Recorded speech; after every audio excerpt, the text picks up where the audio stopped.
my thing with Evans, so it gave you time to do your captain's log. So scene 2, captain's log. Okay. Captain's log, stardate 53590.2. The Kismet is currently standing by an empty space to receive Lieutenant Evans and Commander Varro in the shuttlecraft that they left in. It'll be good to have the crew all back together so we can resume our long-standing mission of exploration. We've spent too much time back here around Narendra Station and near Federation space. I want to get it back out there and see what's out on the frontier.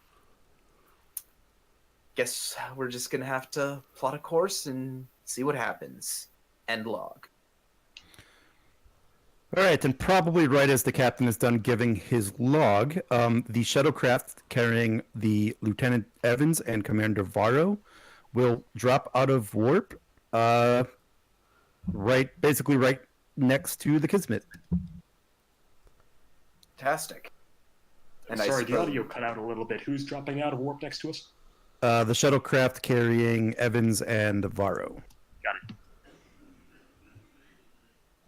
Great. In that case, this is probably I'm going to walk onto the bridge.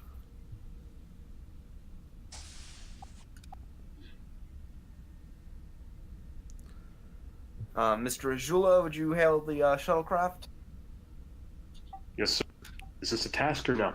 Nope, just open the comms. Channel open.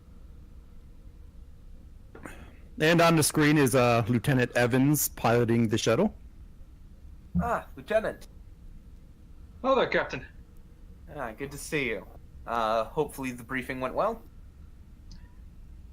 I did, though I'm willing to discuss a few things with you when I get back on the ship. Of course. And Varro? Varro just remains silent with that glazed look in his eye that he gives you when he's Deep in thought. right. It's just a few seconds pass and Captain Grennan goes, "Understood. Be good to see you again." Mr. Ajula? I had a pad with request for personal time on it, knowing he'll approve anything, but... You were very muffled. I didn't hear that. I handed him a pad having a request for Nope. personal time on it, knowing he'll sign whatever's in front of Nope, You're really quiet. You're really quiet. No, that's even worse. Jeez, how about now? It's better. Still can barely hear you. Nope. Nope. Oh, that's practically silent. Nothing. Mic problems. Fun. Technical issues. Yep, that's pretty standard. In that case, I suppose we should just wait. We should just have Evans dock.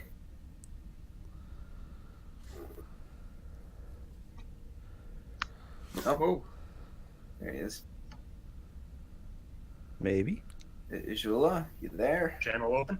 Yes. Much better. Okay. Okay, so what were you saying?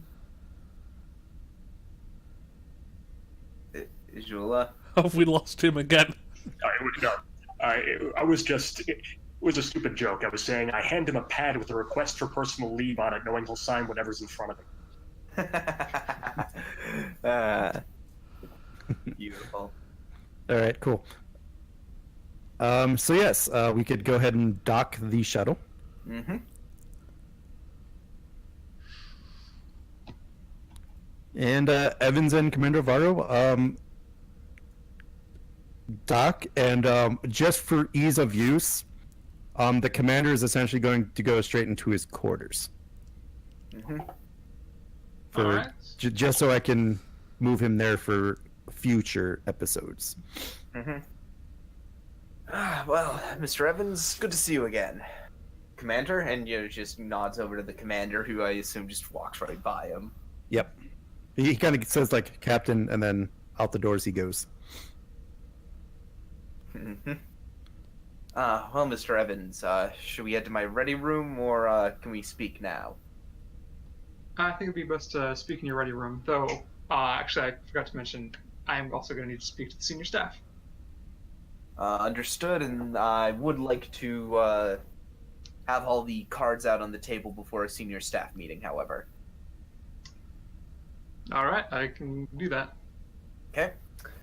So guess we go to, we get in the turbo lift, go up to the bridge, and head to my ready room. All right. It's good to be back in our home away from home. Yeah, well, it's definitely been an eventful past week for us. Oh, has it? Hmm? What has?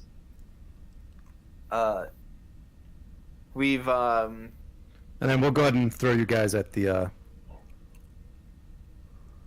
doors to the ready room.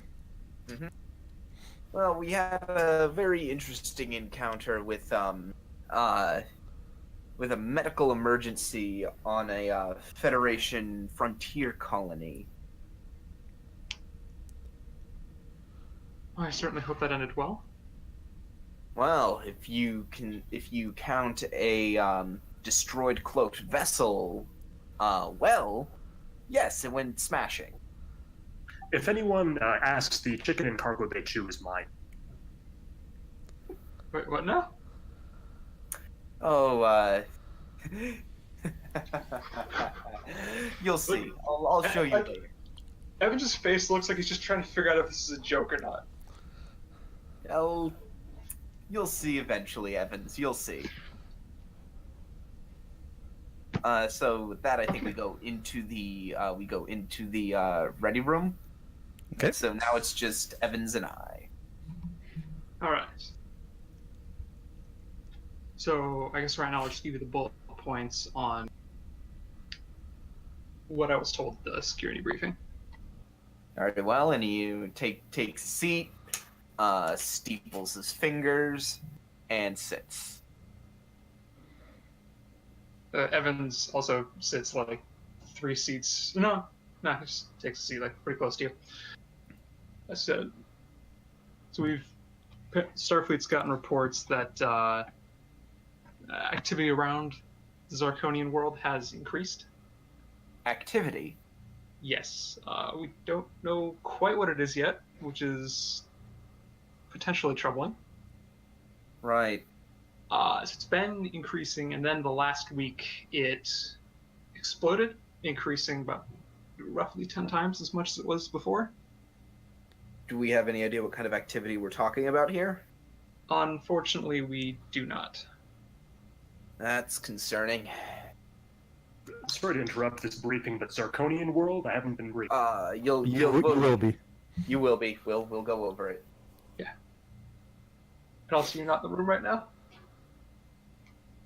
So, Uh, next. So, Starfleet has dispatched us to go see what's going on, to show the flag, so to speak, as they put it. Yeah, well, I suppose that is what you do when, I suppose that's what the 10th Fleet tends to do with their flagship. Aye. So, Any further points? well, Starfleet Command has made it very clear that we'll defend our borders, but they've decided to state the obvious and said that we can't afford another conflict with these Arconians. Huh. That's an understatement. We barely avoided a large-scale war last time. Yes. Congratulations. Again, on that, sir, by I the way. realize I'm new to this ship, but Zarkonian? You'll see. You're not in the room at the moment, Ajula. Yep, you'll see. We will get to it. We're not at the senior staff meeting yet. Anything else from the security briefing, Evan? Otherwise, well, that was certainly a long way to send you for such simple instructions. It would seem that way. Oh, But, And other than that, they basically just asked me my opinions on this. And what did you give? Well, I said that in the past, the only reason they put on a hostile stance was after we had accidentally attacked them. Correct. Now, So this probably isn't military, but yeah, I'd assume so. Have we been given updated coordinates on the location of Zarconia? Last I recall,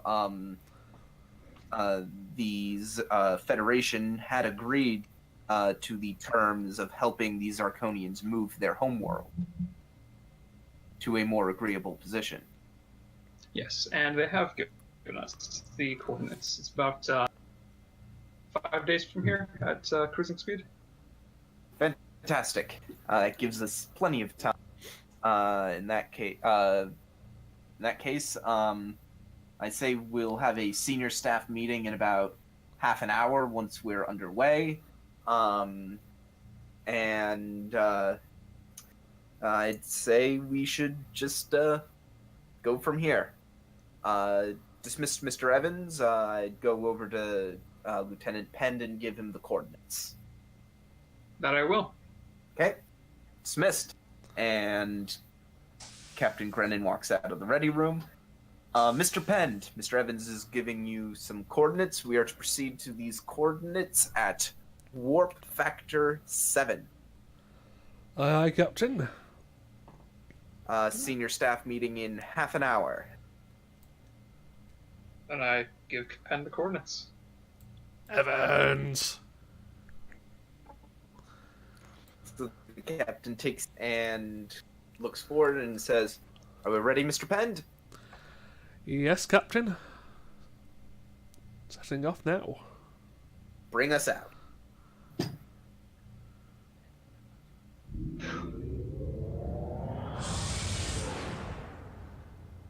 So Grennan looks over his shoulder and he looks over to Ajula and says, "So, how's the chicken? Appears to be quite well, sir. Laid any eggs yet?" Not as yet, sir. I'm eagerly anticipating the first one. Yeah, I'd love to try an omelet.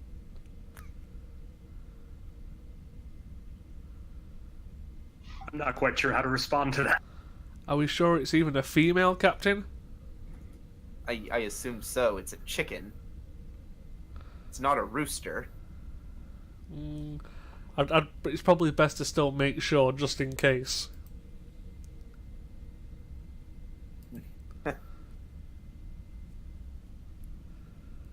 It's one of those things. I could show you the most recent bioscan if you're interested. I'm sure that won't be necessary. I just have to say, it would be nice to try something. What's the word? Non-replicated for once. After our most recent adventure, I could go for some non-replicated food. Yeah, that replicated food can really knock you out. I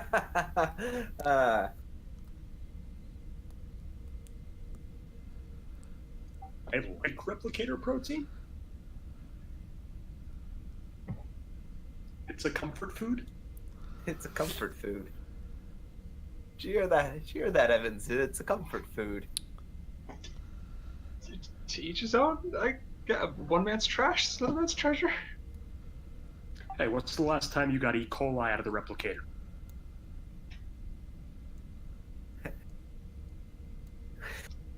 Mr. Ajula, I haven't given Evans the full rundown of our encounter. Out of character for a moment, I haven't been given the full rundown either. Were you were there? Oh, that's right. I had to leave. Oh, that's right. Yeah, basically what happened was, were you around when we found the cause, though? No, I just Okay. I just remember Penn saying something happened to my chicken. I ended up writing that joke personal log piece. Okay. Well, just so that you know, basically somebody in a cloaked ship was hacking the replicators on the planet and forcing them to produce viruses.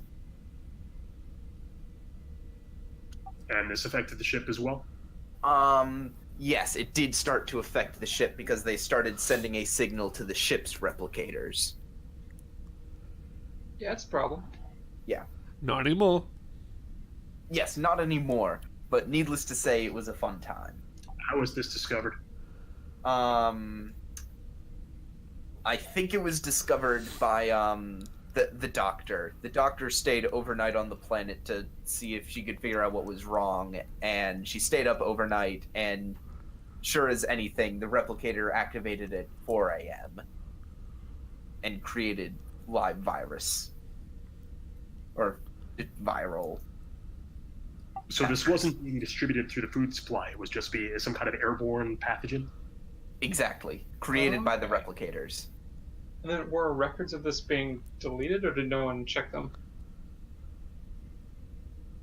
I'm 'Cause I not assume that 100%. could be found. I am not 100% sure. And also, why did we not find any pathogens when we went looking for one? Designer That's- pathogens. That's neither here nor there right now. We There can- is reasons, but you guys didn't find that out. Yeah. It could have also been engineered to. Yeah, there are a not be few technical. questions. There are a few questions we didn't answer, but we got the basic gist of what the bad guys' plan was,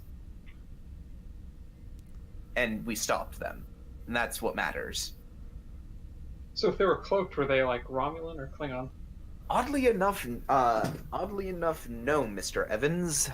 It was a cloaked. It appeared to be a Maquis raider. So they have cloaking now. Well, we're not 100% certain. As it Did we- stands, we're not. Did we 100% recover any debris? Debris was recovered and was consistent with a Maquis raider. However, we have no idea who crewed this vessel. As in no bodies or pieces thereof recovered. Exactly. I still stand by my decision. So as it stands, the attacker is presently unknown. However, current intelligence would suggest our best intelligence would suggest the Maquis. However, as mentioned, that intelligence is very limited. Further limited by the fact the Maquis were wiped out about 3 years ago. It's 2376. Yeah, have the Maquis been completely wiped out, or are there still some? Dominion, Yes. absolutely. Yes. All briefings would indicate that they have indeed been wiped out by the Cardassians Okay. and their Dominion allies. Okay. That's it's what I possible that needed. banner could have been picked back up. And that's information you guys would have known. Alrighty.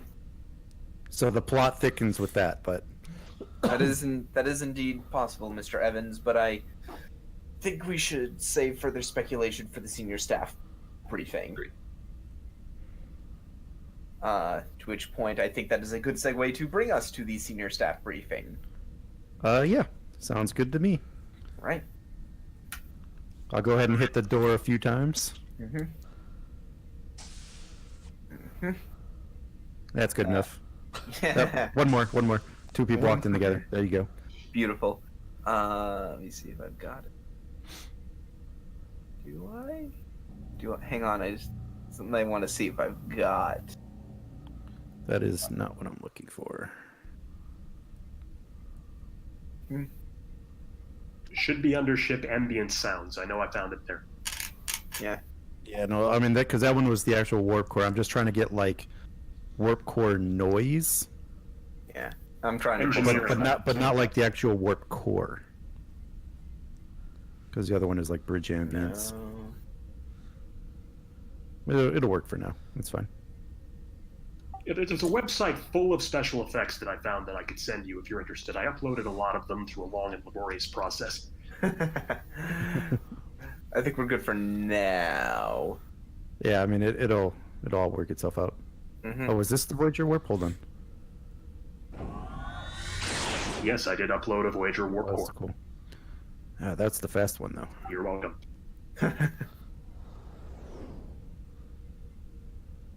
Yeah, that one's not as good. It's like a teensy ship. Teeny tiny ship. I have to go through all these. I was hoping to do that today. I just ran out of time. Yeah. Be sure to check out the Nemesis Intruder Alert alarm. I'm especially proud of that one. Yeah, it's in here. I just have to go through them all. Like I think I went through like maybe 10% of them on Thursday. And I tried to label all of the computer voice ones. Yeah, I've been going through and changing titles just because that long title gets confusing. I figured So- it's important to know the exact line when it's something that specific. Anyway, Well, yeah, I mean for some of them like what they're saying, but like a lot of it, it's like this one, Voyager transporter by Zephyrin Phoenix. I don't need all that. Like I just need Voy transporter is like all I need for that. It's just I have to just read through and label the stuff I'd use. That's really what that is. Cool. Briefing. yeah. Let the speculoff begin. In that case, everyone sits down and the captain picks up a pad, presses a few buttons, and on one of the view screens in the room appears a planetoid. That is brilliantly colored in blues and purples and a little bit of green here and there, but mostly in blues and purples.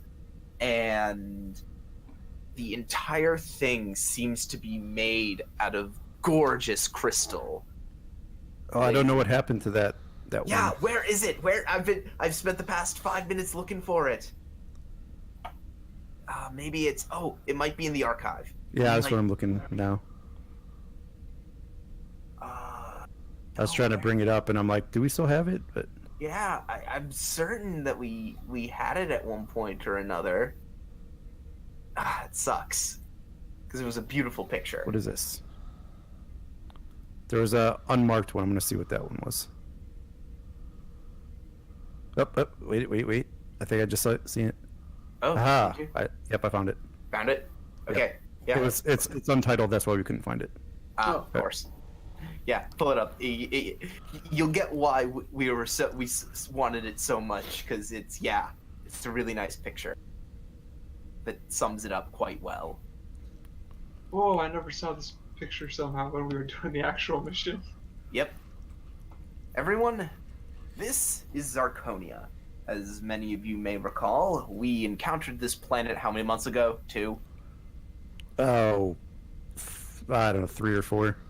Mhm. It's fine. Whichever. We encountered this planet a few months ago. Not only did we encounter the planet Zarconia, we encountered the Zarconians, a race of energy beings that can form the crystal of their planet however they see fit. We accidentally angered them. Singular cringes at the mention of energy beings. Wait. We've accidentally angered them during a routine exploration of the planet.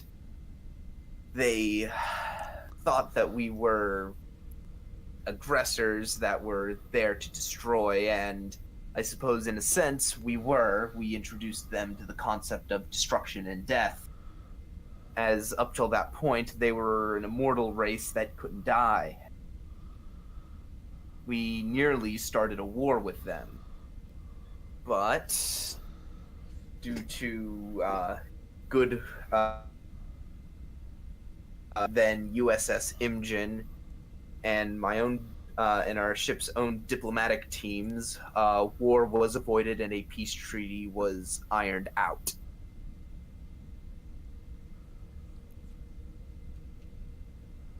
Let me get this straight, Captain. So we ended up exploring a planet in such a way as to inadvertently destroy whatever it is was sustaining the life of these creatures.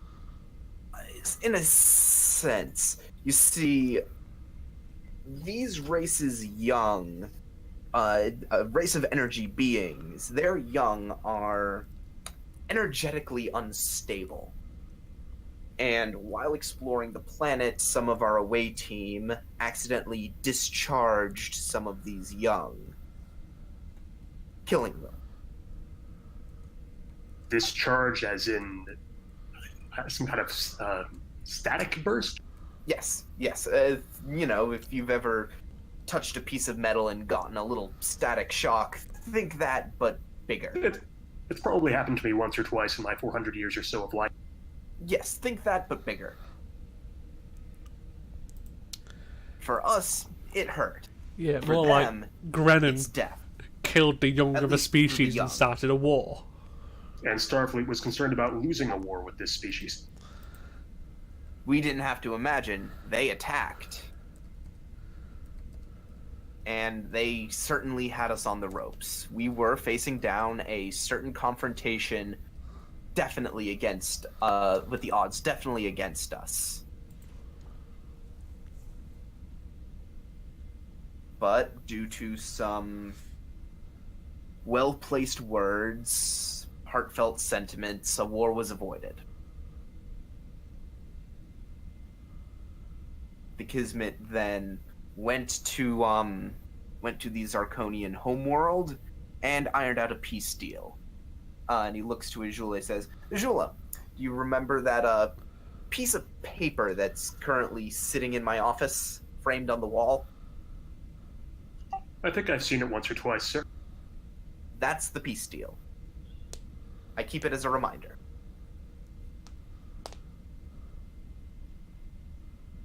The Zarkonian homeworld is something that, outside of our duty as Starfleet officers, is very important to me.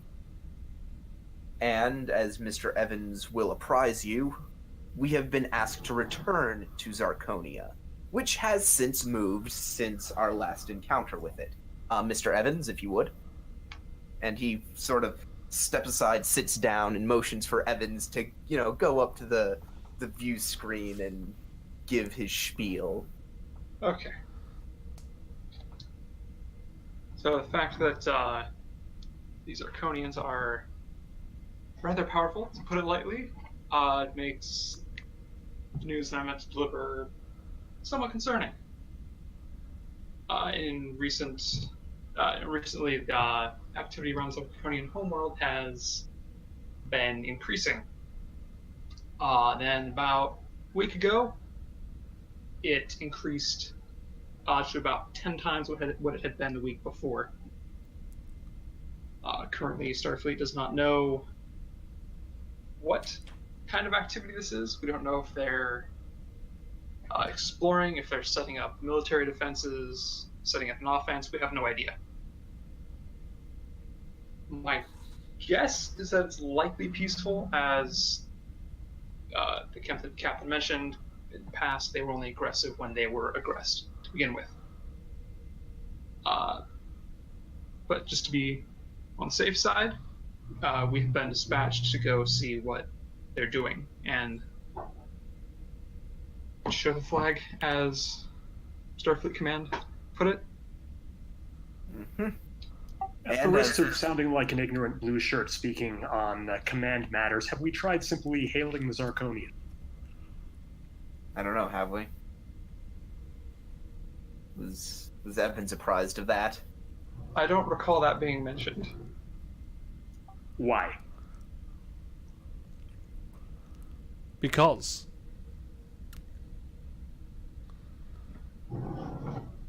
If I had to hazard a guess, Mr. Azula, the relationship with the Zarkonians is tenuous at times.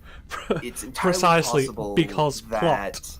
Starfleet Command didn't want to risk a diplomatic faux pas by just reaching out to the Zarkonians all at once. sending the USS Kismet to check is admittedly a smart move diplomatically, as the USS Kismet is the ship that the Zarkonians do have the best knowledge of. We have helped the Zarkonians in the past, and have garnered a layer of trust, if you would.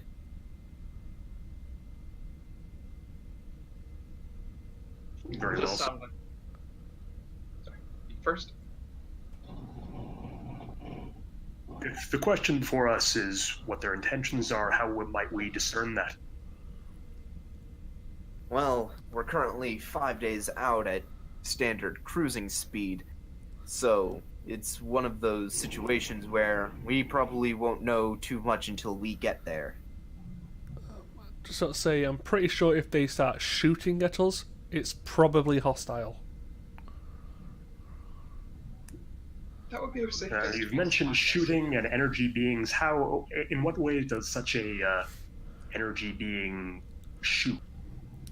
Well, you see, as I mentioned, this is a race that has the ability to. A race that has the ability to mold the crystal of their planet to their will.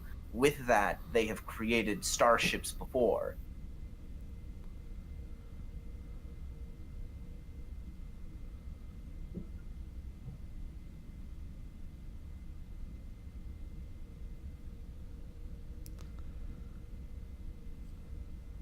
And with that comes their ability to project energy beams.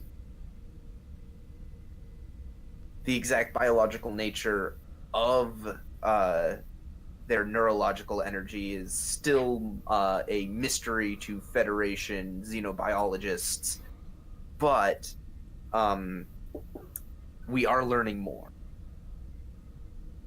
Well, I have a million and one questions, sir, but I get the feeling I'm not going to find answers until I see one in person. Of course. We can give you. You can easily find the ship logs from the first encounter with these Zarkonians in the ship's computer base.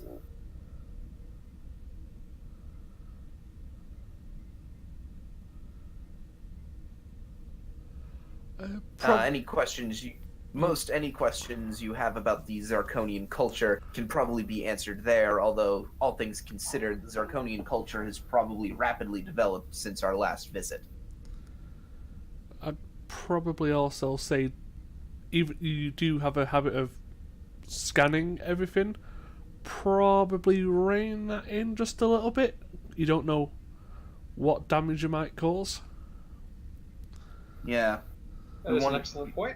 Yep. We want to be very Sorry, did I careful. just hear Lieutenant Penn be the voice of caution? See, how have I got this reputation? Am I dreaming?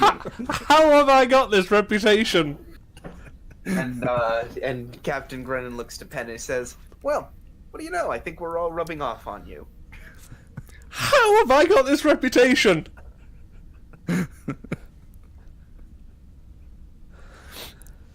That was brilliant. Well, Disregarding you wanna say know how you flight got paths this? might be one of the reasons this happened. and don't forget the exploded holodeck shuttle. That was Two exploded holodeck shuttles. To be fair, that was a race. and the sneaky bastard maneuver technically worked, and it worked on the Maquis Raiders as well. And the captain just rolls his eyes. Well, are there any further questions about our mission at hand?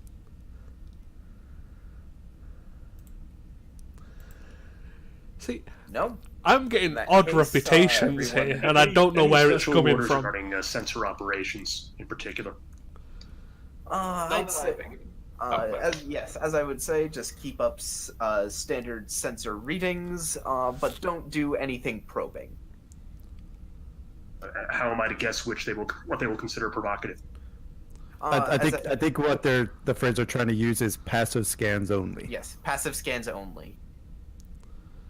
Yes, nothing. Don't make any active, intensive scans. We do not And wish if to we start a should find war. ourselves actively scanned, what then? That is a question that I will answer when the situation arises. It's a question that is reliant on other circumstances, variables that we won't know until we get there.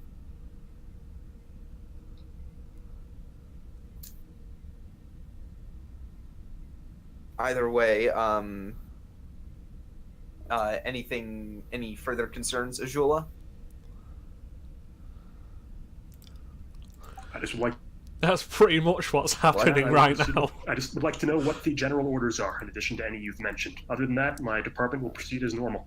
Mm-hmm. Standard operating procedure, Mr. Azula. Standard operating procedure.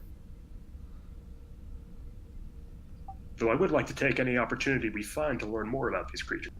Oh yes, of course. As I said, everything that Kismet learned during our first encounter with the Zarkonian people is open to you in the computer banks.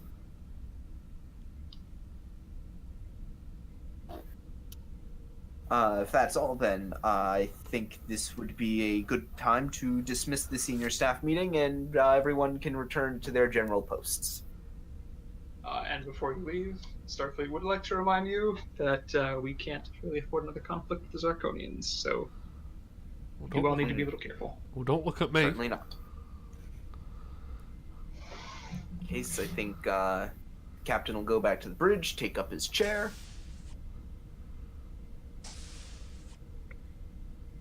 All right, cool. All right, so as stated earlier, it will take about 5 days to reach Sarconia. So I do have a little time here. So if anyone made any specific role-playing scenes that you would like to play out, act out, do with other members of the crew, like I said, you have 5 days.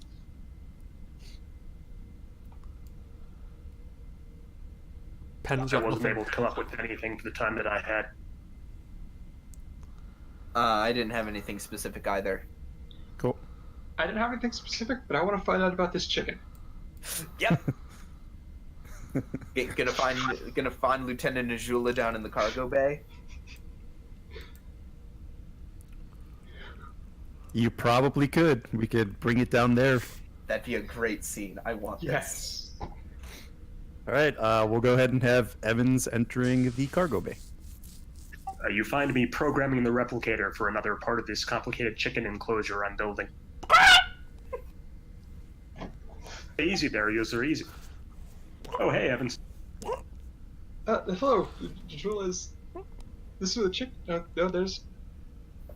Oh, it's That from was not a the. joke. While you were away, we were on a mission to a planet that was being affected by some mysterious pathogen. Turned out it was something spread by the replicators there. I exchanged a piece of replicated farming equipment for a chicken. It's so cute. Did you hear that little noise? Little noise it made? I'm thrilled we don't have any creatures that make little noises like that. Hi, I remember I used to hear that periodically where I grew up. Where did you grow up, by the way? Oh, I grew up in a place called Idaho, back on Earth. It's a decent farming community over there, and there was one person there who had a ranch they ran that had actually quite a few chickens. My family. Yeah, I don't think this is the Legend of Zelda.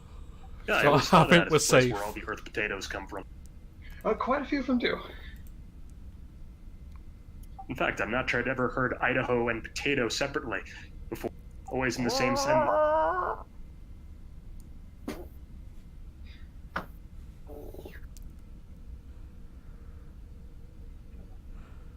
Yeah, I hardly left San Francisco when I was down there.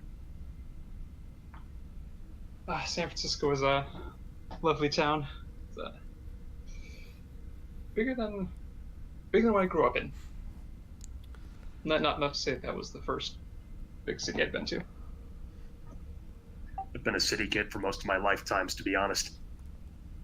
Only exception was Kestry. Oh, where did guess you grew up. On the southern continents, on Trill, daughter of a country doctor. She's the one who grew up to write erotic horror novels for a living. Fucking chickens. Oh, how long Can't ago get was rid of this? them. Kesseri would have been. I guess she died almost 50 years ago now. So it's possible I'm familiar with some of her or with some of their work.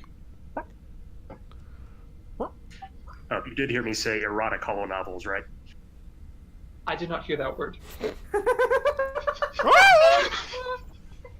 Yeah, I'm sure you are familiar with some of her work, Troy. That was a word I missed. Sure. You missed that word. Oh, I read them regularly.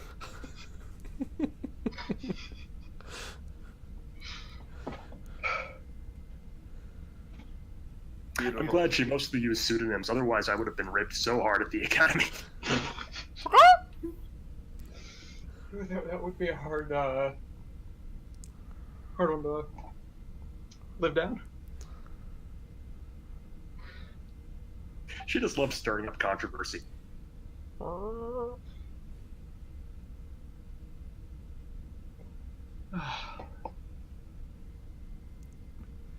Anyway, I haven't fully introduced this. This chicken is Yusra. Yusra? Yusra. Yusra the chicken. Yusra's a good name for a chicken, don't you think? I do. It's nice. Nah, screw it. I don't know why it's a nice name. Sounds nice. Isn't that the only reason the name would be nice? Yes, but a lot of people like to go on about its, specific qualities, its soft and hard sounds. I think my parents picked Malco off a list.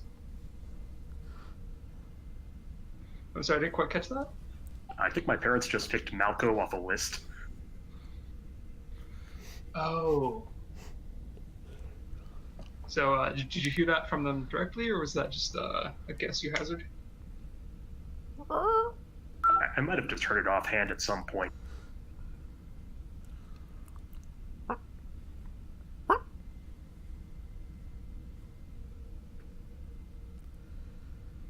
Exotic names weren't really a thing on Dugnuna.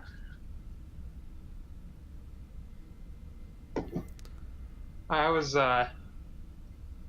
named after an ancient city, or at least that's where the name comes from. I don't know.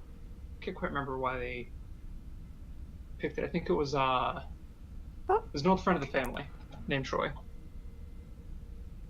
But the name Troy comes from an ancient city on Earth. What kind of ancient city? It was in one of the ancient nation states was Greece. There's a well-told story about it where an invading army had surrendered to the city of Troy, and they presented them with a ginormous statue of a wooden horse, giving it to them as a peace offering. So the Trojans took it into the city.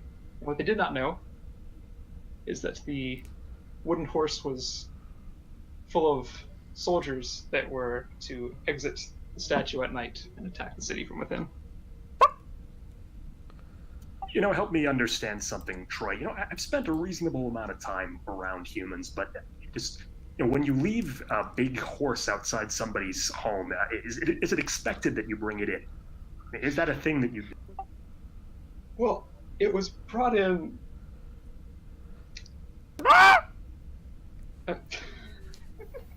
Hey, quiet, sir, quiet.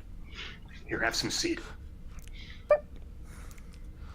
Well, it was normal to bring in peace offerings, and they hadn't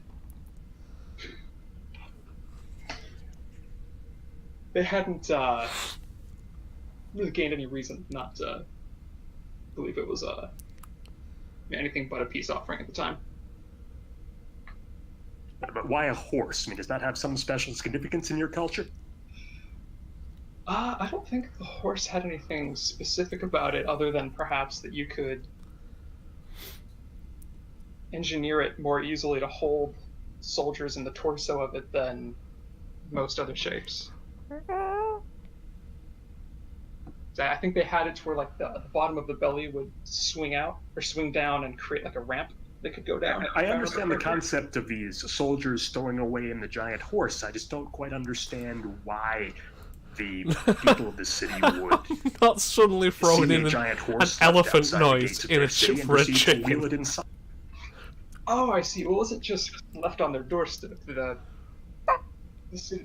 people who gave it to them made a big deal of it being a peace offering. It was, I suppose, kind of a sign of surrender. Albeit, wasn't actually a No sign of idea surrender. what. So what, I don't know. I think it was a Did use it to tribute to one of rekindle that the war? gods that the If that people from helps at Troy all. worshipped. There's a lot about your kind I just don't understand, Troy. Don't take that the wrong way. I hear that we can be somewhat hard to understand at times.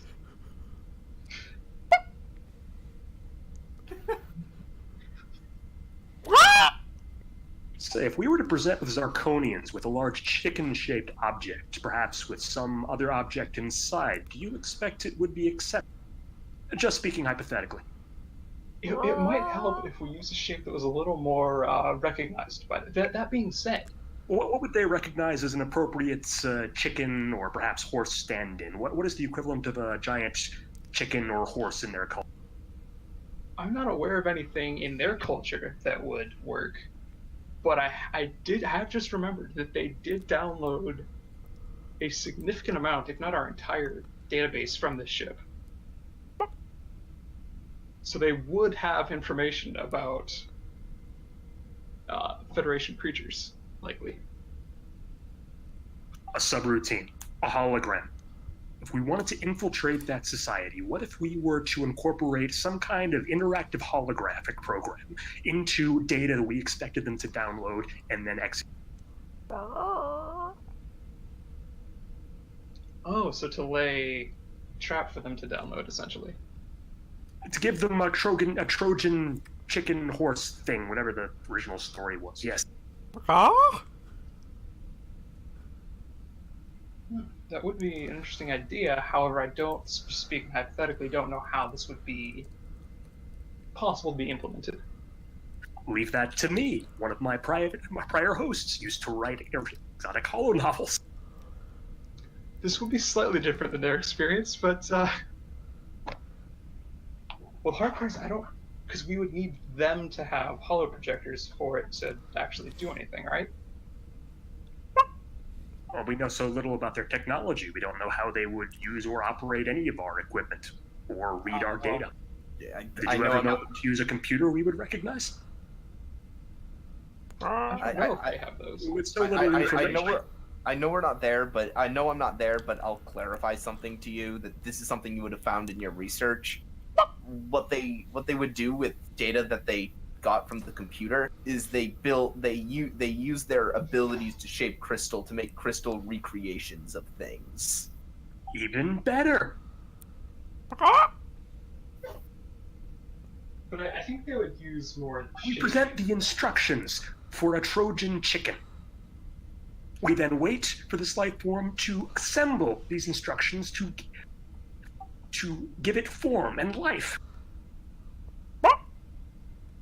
But at that point, I think one of them would be this Trojan chicken, and therefore controlling it, unless the actual form of the chicken would be the hostile part.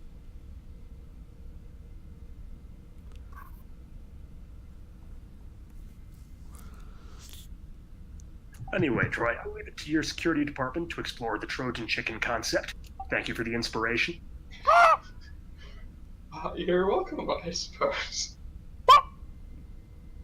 Beautiful. That scene was beautiful.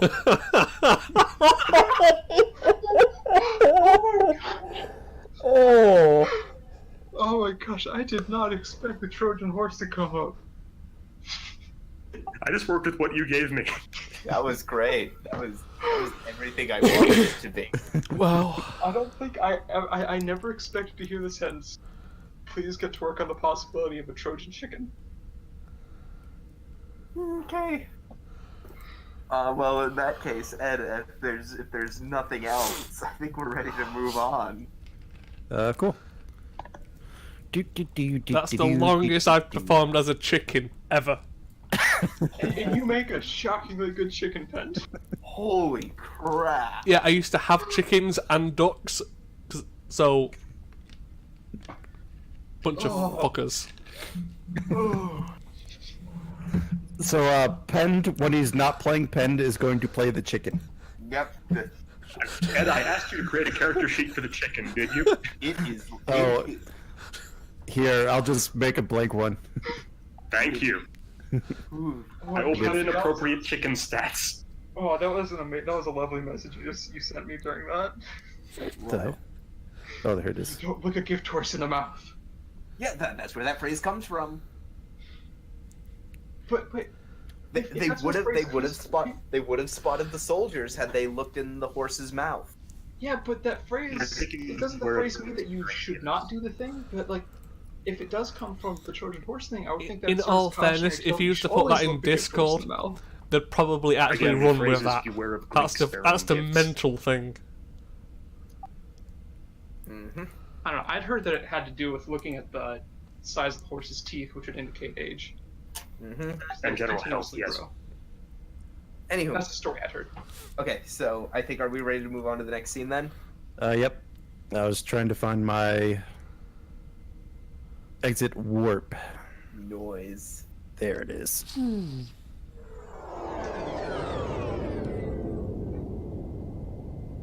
Okay, so before you ask me any questions, I have quite a bit to read. So let me get to the end of it, all right? All right, so the Kismet arrives basically at the outskirts of Zarkonia, like you can see the planet on the view screen. And the space around Zarkonia is bustling. It is like a busy trade hub that would rival even the busiest Federation hubs. As you look in amazement of what you see, you can make out several starships, but they are made up mostly of trade vessels. You can make out some Federation trade ships, even more trade ships from species in Federation space but are not part of the Federation. Insert your own names there. You can even spot 1 or 2 Romulan trade ships and a dozens of ship types that you cannot recognize. Intermixed in all of these ships are far more Zarkonian ships of every make, design, and shape you can think of. Obviously, all being crystalline ships made of crystal. The ships all seem to be coming from or heading toward crystal-formed stations in space. The stations look similar in design to several known space station designs that are much larger in size. You estimate that these stations are at least 3 times the size of the largest Federation station. Even the planet looks different. Instead of rolling mountain ranges of crystal, brightly lit cities now take their place, covering large sections of the planet. There are even crystal elevators connecting the planet's surface to the largest space stations, and seem to be ferrying people and goods to and from the surface. And concentrated over the northern region of the planet, you see the familiar design of the combat ships you faced. Only this time, they look meaner and more heavily armed, standing guard over the entire system. Well, look at that. Well, they certainly have defense down pat. They've been busy. So what did they look like the last time you were here? It's just a ball. Just rolling mountain ranges. And already they're Yes. exporting things.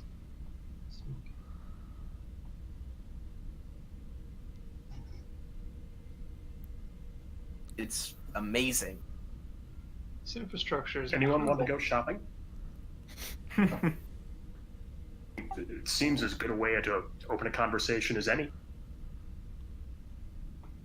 Agreed. Stands, Mr. Ajula, see if you can open us a channel. Right, before you do that, Evan Yeah. says something.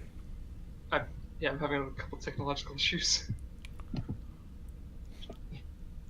Oh, we have 2 Zirconian patrol craft coming this way. Of course. Looks like they're hailing us.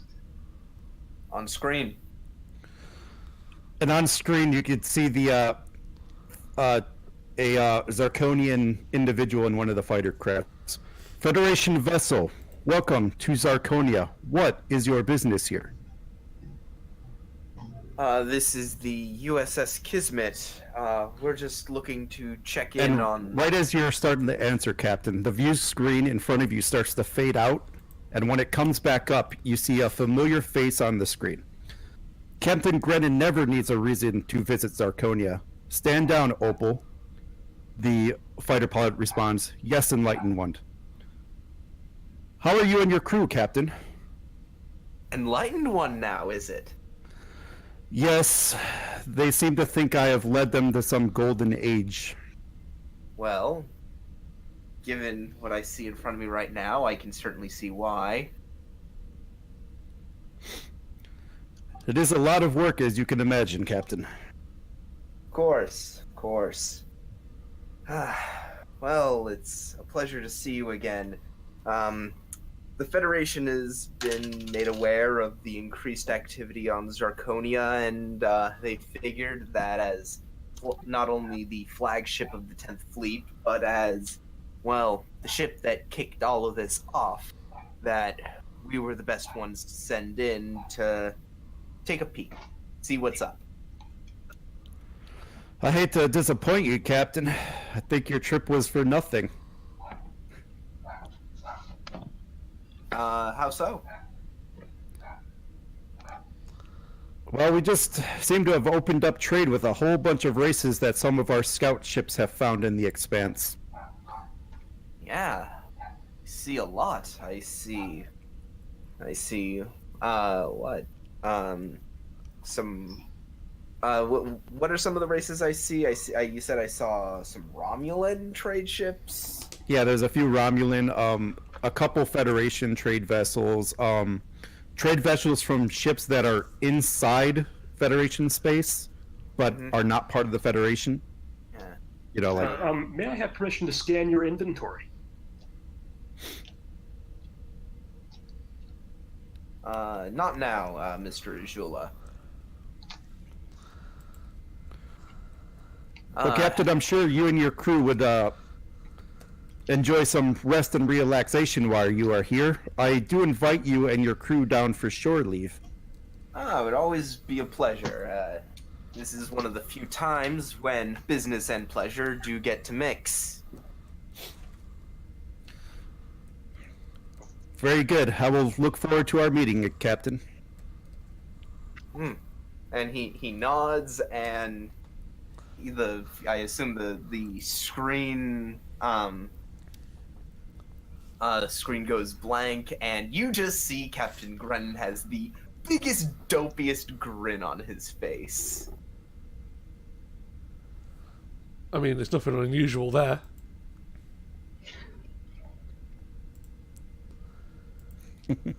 Well then, Mr. Pend, bring us into a standard orbit. Mr. Evans, Mr. Ajula, prepare to beam down to the planet's surface. Can I at least do a passive scan on what we're beaming ourselves onto? I'd say a passive scan is fine.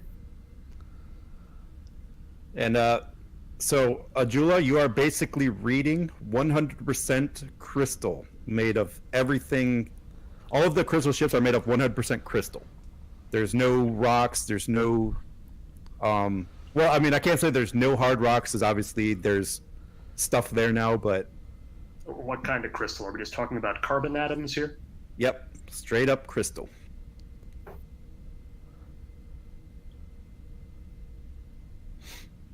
whole lot of carbon crystal, Captain. Yeah.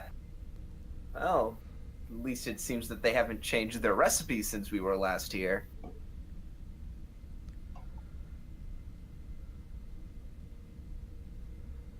It's not the crystal that makes this planet so fascinating, Mr. Ajula.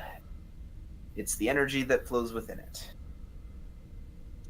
And the risk of accidentally dissipating their young. Well, I'd say that since our last visit here, they've probably found a workaround for that. Yes, with so many off-worlders, I would think 1 or 2 safety protocols have been set in place. You have to wonder about a species that will just let anyone walk down and mistakenly injure things they care about. We care about our symbionts. We keep them in caves. We guard the caves. It's a nice system. It's worked well for thousands of years. Yes, well, you see, until the Kismet encountered the Zarkonians were completely alone in the universe. Did it ever occur to them to build ships and go looking? Nope.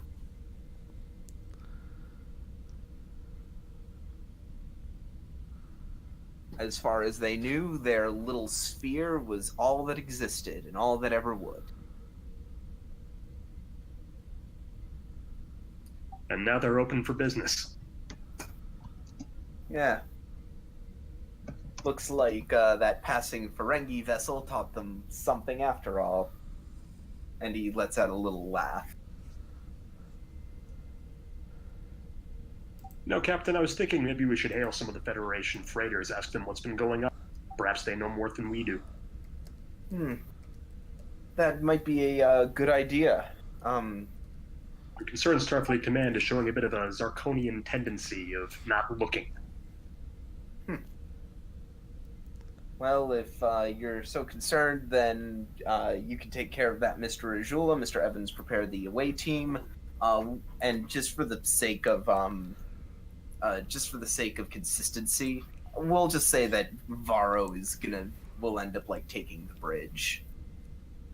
Okay, if Ajula's on the ship, then I'm sending a secondary character, Petty Officer Suitland, down with you. Wait, what? No, I want you to come down, Ajula. Oh, very well. I want you to come down to Ajula after you make your check with... There are not that many Federation freighters. Shouldn't take long to check in with them. Yeah, so this is the one mission where it's okay for everyone to go to the planet. In fact, I want you to. Yep. I know you have many questions, Ajula. Hopefully we can get them all answered. Would it offend them if I brought my tricorder? Not at all. Just don't go randomly scanning things. Yes, just make sure that you have a, what's the term? Just take care. Begging your pardon, sir, how will I know if I need to scan it unless I scan it? Just don't be intrusive. If you can help it. It would help if I knew what they considered intrusive. That's one of the interesting tenets of diplomatic missions, Ajula. That line can sometimes be a little fuzzy. Or you can just ask them before you scan something. As I did last instance. In that case, I decided to be safe than sorry. Hello, sir. Anywho, I say we all prepare to beam down to the planet's surface. Mr. Penn, Mr. Evans, Mr. Ajula, join me in transporter room 2. If I try and just have a brief conversation with one of the freighter crews, will that actually reveal anything or just waste time? They just revealed that they were met by a what they called a scout ship, a Zarkonian scout ship, and they invited them to trade here in promise of lucrative trading. What are they in the market for? They're just general traders with the promise of fortune at the wind. You know, they trade a little bit of everything. The planet is 100% crystal. What is it that they can't produce domestically that they need to import? So, like, essentially what happened is, like, they kind of turned this into a trade hub. So, like, all different species are coming together and trading ideas, trading goods. Yeah. Prisoners trading on their location, essentially. Right. Yeah, because one of the big things about the Zarkonian homeworld Azula is that it can move. Oh, I forgot they move it themselves. It's not just a rogue Yes. planet drifting. Yes, they can move. Zarkonia, the warehouse that comes to you. Exactly. Yes, Ooh, I wonder having if I could sell that to them. having a moving trading market is absolutely a commodity. We could inquire if we can sell a chicken.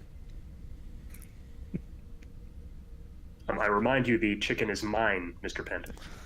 If it disappears, it's no one's. Gentlemen, we can continue this conversation on Zarkonia. Hey, Juliet Sissel, we need to talk about security protocols in Cargo Bay 2. Meet me when I get back from the mission. You're gonna let the cat play with the chicken. That's not gonna end well. As long as the Scratch cat that, stays, you Sissel. can buy it. Botac, you hear that? So, I don't trust anyone on this ship. I suppose Makes me paranoid. I suppose we're going to meet in transporter room 2. Sounds good to me. Yep, I'll be among the first there. All right. Okay. Cool. I suppose we're. I Gonna would find a love nice to place on fucking the see planet, that. Presumably like where we beamed down last time we were there. It sounds promising, like potentially one of their highest populated cities. I make a really, really quick detour to program the computer to notify me if Penn enters Cargo Bay 2. You will never know. So, Riley, what's your security score? And do you have a computer's focus, Mr. Penn? oh no. I have a security score of 4. Oh no. I'm also a higher rank than you. Oh no. This isn't You're an the same. No, he's a junior you grade. are- You're just a straight up lieutenant. I forgot. Yep. That's right. So this isn't a path you wish to keep following. So I in that remind you, we're case, separate departments and under a different chain of command. We only intersect under Commander Varro. well, in that case, Ensign, do we have the coordinates locked in? Yes, Captain. Energize.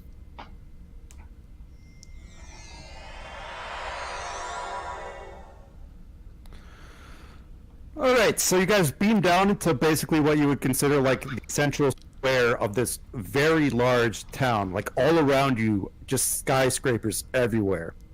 In the streets below, people of different races, a lot of Zarkonians are coming to and from, moving in and out of shops and buildings, and all talking to each other. The Zarkonians, however, look totally different from how you remember them.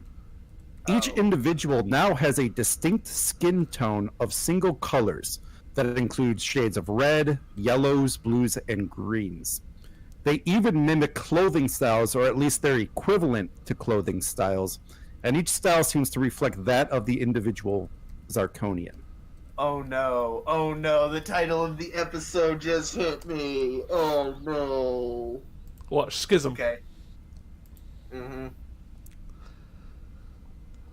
Oh no, okay. Alrighty. I see where this is going. And this is your shore leave, so whatever you guys want to do.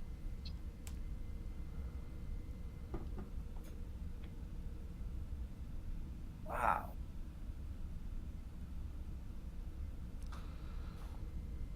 I suppose be wise to just start looking around. Maybe check out some of the shops.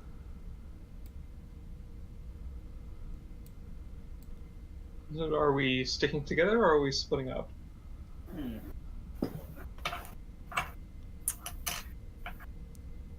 I suppose it's up to the rest of you. Things look fairly stable around here. I'm gonna I go find some suppose it- Andorian ale. Hmm?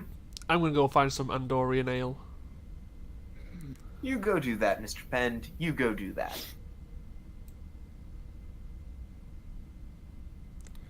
And yeah, Penn, there's taverns and stuff like that, so you pretty much have your pick. No, I was gonna look for actual bottles to buy and take back with me. Oh, yeah. Yeah. You find that too. As a senior officer, you have your allowance. How now? Is it possible to get a chicken drunk on Andorian ale without killing it?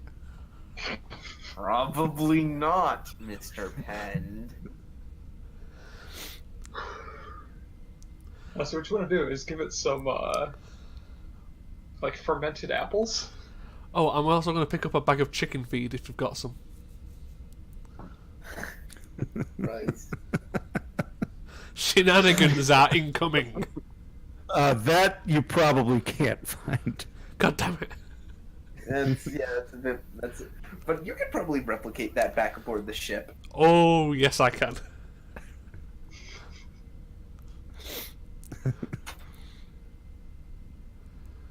So, what about you, Evans and Ajula? Is there anything that you want to see while here? We have our pick of the town, as you could say. I'm just trying to gather basic information. I think Evans is going to see like what they have in the way of like sports, maybe like physical activities as well, you know. But also trying to get like a kind of feel for the atmosphere, which I feel would be pretty easy to do simultaneously. All right, so the vibe you're kind of getting from the city is just like if you've been to a major city in any other Federation world, it kind of has that vibe. Like, Okay. you know, the people are busy, bustling. You know, there's not too many worries that people have to worry about. You know, a lot of people just kind of talking in the street, but a lot of it is mostly the Zarkonians asking more or less leading the conversation with the people there. Okay. You know, asking about their societies, their beliefs, science, technology. If any of them have gadgets, they're kind of all kind of looking around, playing with any gadgets they might have. You know, scanners, tricorders. What were the colors that you said that the people were again? Like reds, yellows, greens, blues. Oh, so But all of them are a single color now instead of the multicolored thing that they were. yes. And were those colors examples, or is that like more or less exhaustive? Well, I mean, like there's the different shades, different tones of around those colors. Okay. But those basic hues are Right. basically... Yeah. Okay. I mean, like you could probably get one that's maybe close to an orange, you know, a Right. couple of those, but you know, still like a dark red or. It's just Okay. It's just occurred to me they probably have some sick rock climbing facilities. Morph the crystal to their will. Well, Mr. Evans, if you want to go off seeking some physical thrills, I'm sure the Zarkonians can apprise you of that. Now, Mr. Ajula, I know you have many questions, so And few answers, yes. who better to go to than, he slaps him on the shoulder, the Enlightened One. Sounds enlightening, sir. So I suppose we're gonna have to try and seek out the Enlightened One. What was she called last time I knew her? The somewhat less enlightened one, sir? God damn it, she was called something else last time I knew her. It had something to do with like a lack of knowledge and/or wisdom. Yeah, The endarkened But- one, sir? it was was like like the exact somewhat opposite endearing. of this. Yes, yeah, but it was endearing. Well, let me look through my notes. I might It have was gotten like it. it was like the inexperienced one or something. Because I want to say ignorant, but that's not right. No, it was naive. Naive. Okay. Yeah, yeah. It was something far more endearing.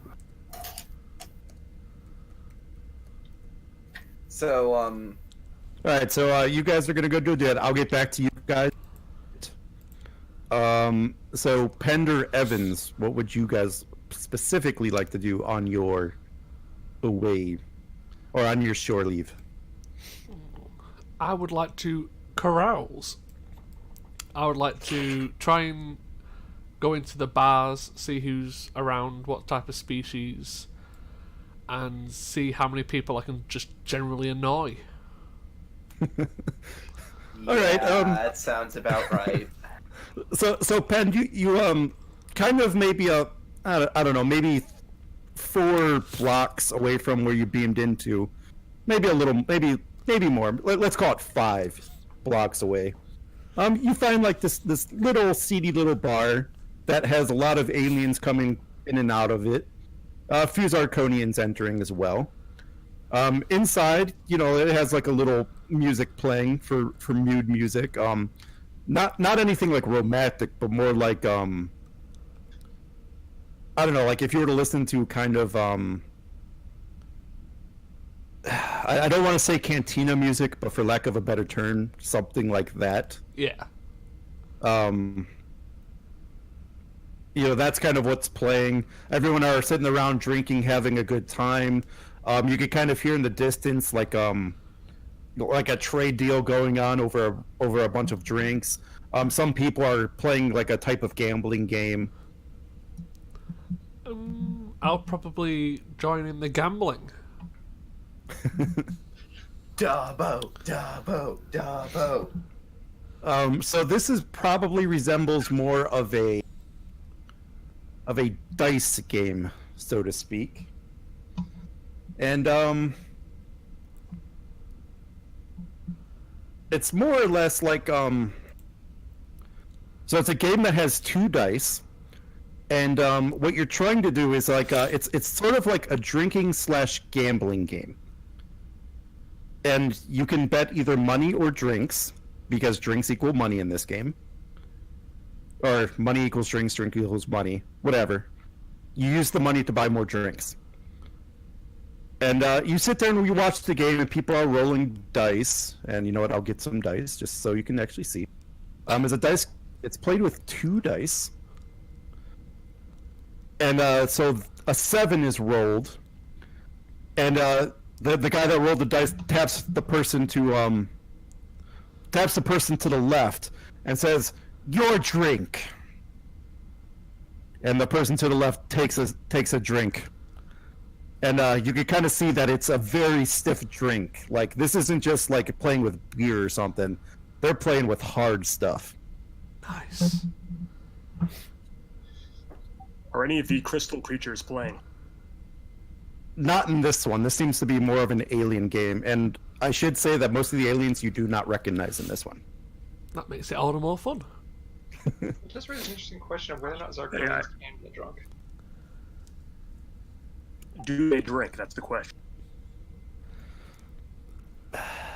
Probably not, because what would energy beings need with food or water? But there's definitely one tending bar, though. Like this, you could kind of make out that this is his establishment. So Pendant, the guy that just rolls the dice again. And he looks at the numbers and he passes the dice to the next person. And the next person looks up at Pend. "You want in this?" Sure, why not? What's the worst that can happen? And he pulls a seat kind of like to the left of him, puts the dice in front of you, and puts a big drink of something right in front of him. "Your roll." Sweet. So I'm just rolling random 2d6. 2d6, yes. And everyone just kind of looks like, and the guy grabs the dice. "You're horrible at this game," and gives the dice a nice quick roll. and then he passes the dice next back. He hands the dice back to you. "Beat it." Beat it, okay. Suck it. And then he takes the dice back. "Drink 6." What, am I drinking 6 drinks? You sure are. Oh, fuck it, why not? And Pen, roll after you take your swigs. Roll me a fitness, medicine check. Oh, wait a minute! No. Oh, you know what? Still roll it anyway. Still roll it anyway. Can can I use one of my focuses? What would the focus be? I've got 3 possibles: poker face, composure, and survival. Do I need to survive this?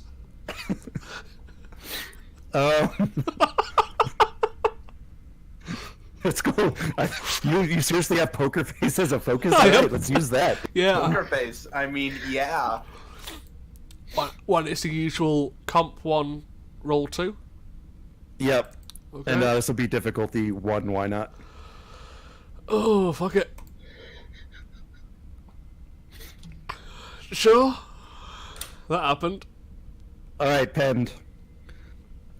You take a swig, and what is unusual for you being a Tellarite, those 6 drinks are kind of making you drunk. This day's getting better and better. And the guy to the left takes his dice back and rolls them again.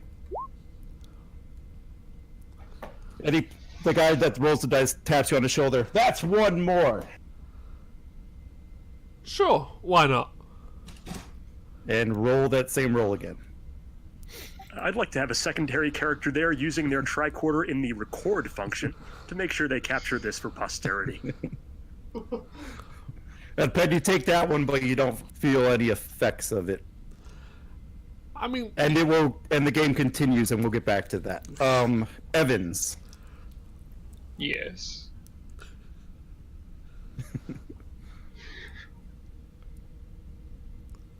So yes, what are you doing on your shore leave? You know, Dad, I'm going to Home Depot. Apparently, Evans is going to Home Depot.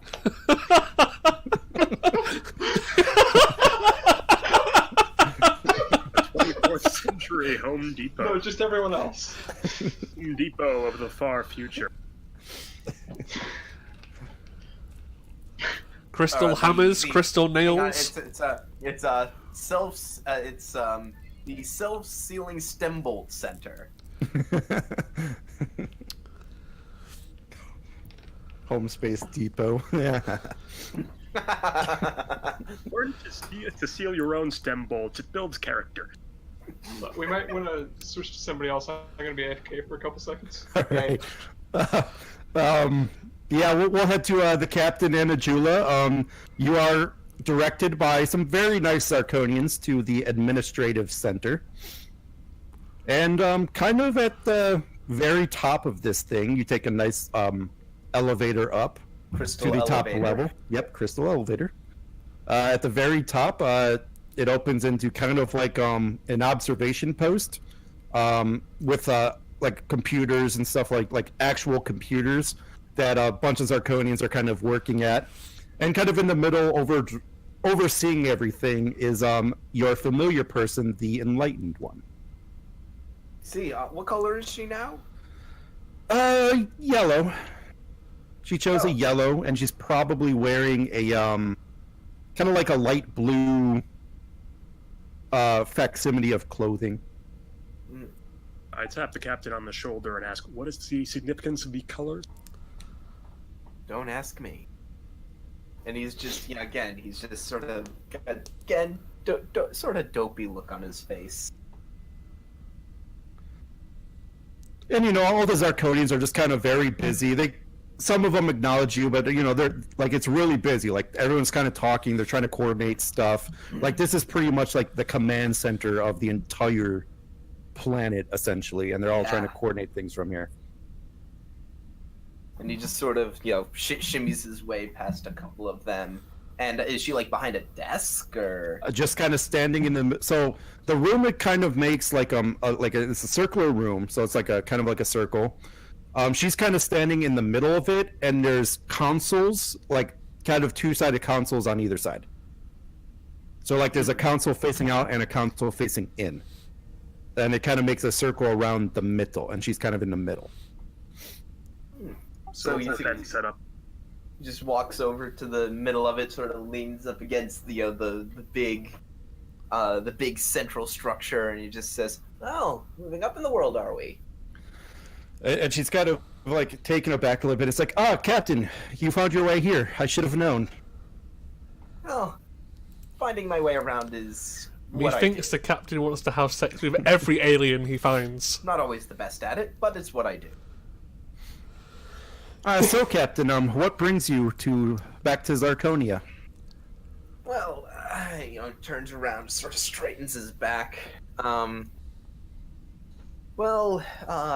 I said, Starfleet learned that there was a large amount of ship activity around Zarkonia.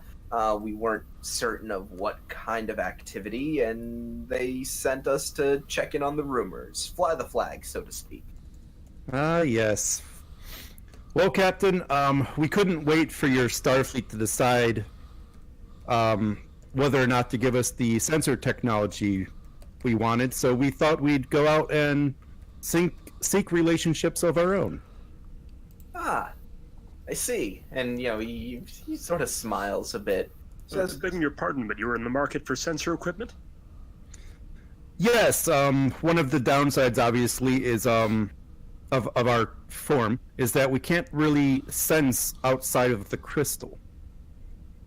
Gren looks over to Ajula and says, part of the initial peace deal was that I agreed to petition the Federation to provide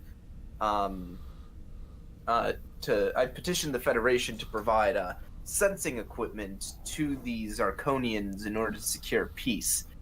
That was a request that got kicked up the command chain and, by the sounds of things, got mired in bureaucratic nonsense. But, well, I suppose I played a role in that bureaucratic nonsense for quite a while, so who am I to talk? So to clarify, my Zarkonian friend, when you say you cannot sense beyond the crystal, are you saying that you cannot perceive environments beyond your own body? We can... what's the word? We can see short distances, but we cannot sense what is farther away. Or that which is hidden? What kind of farther away? Give me, I'm ever the blue shirt, which you may or may not be able to see. I'm just trying to learn more about you as a... And so as you say that, in the middle of the room kind of appears, projected off of some of the crystal around the room, what makes a star chart, which eventually you guys come to know, to familiarize yourselves with a star chart. And she kind of points to a random star. We cannot see this one or this one. Why, it just so happens that one of my specialties is sensor equipment. Fortunately, we have found other races here that are willing to share technology with us, and we have invited them back here as a kind of open exchange. Yeah, I haven't seen such avid traders since the Ferengi. Though you are, of course, familiar with the Ferengi and their rules of acquisition, are you not? Oh, quite. Unfortunately, we do know of these Ferengi, and we have not welcomed them here. Grennan looks to Ajula and says, well, you see, some Ferengi kidnapped a couple of their people, mistaking them for hunks of rock, and then refused to give them back. Oh, Yeah, of course boy. they did. If only they could see this planet now. I bet they'd regret it.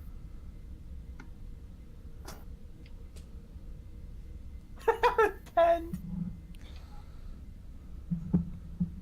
Still, as I am in the market for information, so to speak, and you seem to be in the market for knowledge that I have acquired over numerous lifetimes, perhaps some exchange might be made? We are always open for free exchange of information and ideas. Wonderful. And you mentioned lifetimes. Yes, the Trill are very interesting, but and I'm sure Ajula can tell you much about them.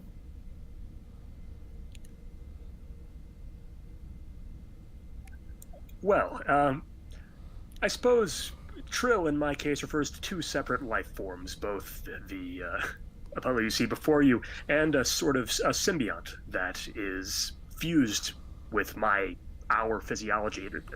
Pronouns really get difficult once you get joined. In essence, the symbiont has been a part of numerous other Trill before me and carries the experiences, the memories, many aspects of the personhood of these people into me. In essence, they are as much part of who and what I am now as well I am, if that makes any grammatical sense.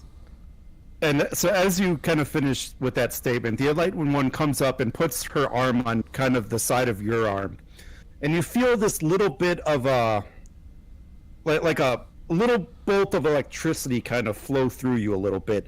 It doesn't put you in shock. It kind of puts you at ease almost.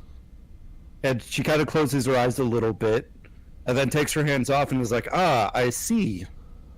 You have another one inside you. I suppose it could be seen as another one, though really I see it as just another part of me. I think we are similar in this regard.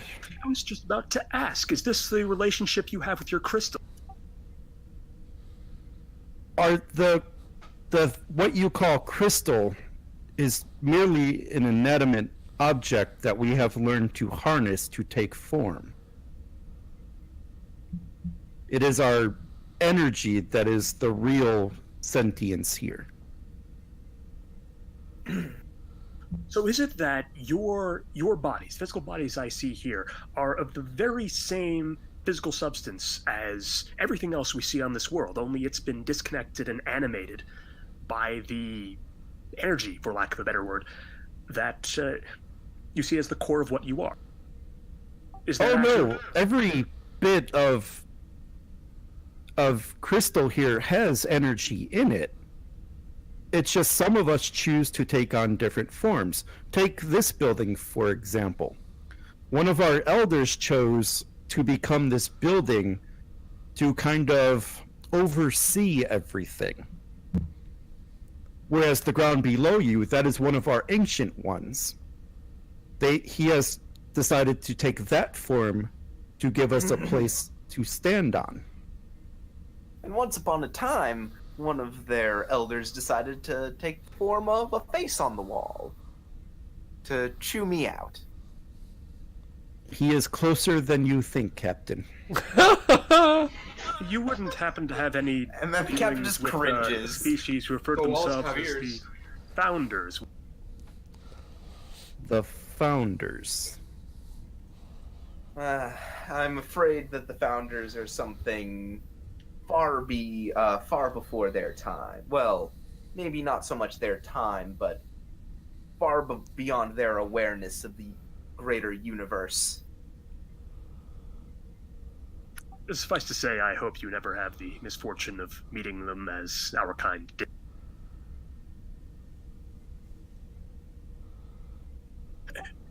Either way, if I were to look at a section of crystal, how would I know if I were looking at one being, two beings, more beings, or...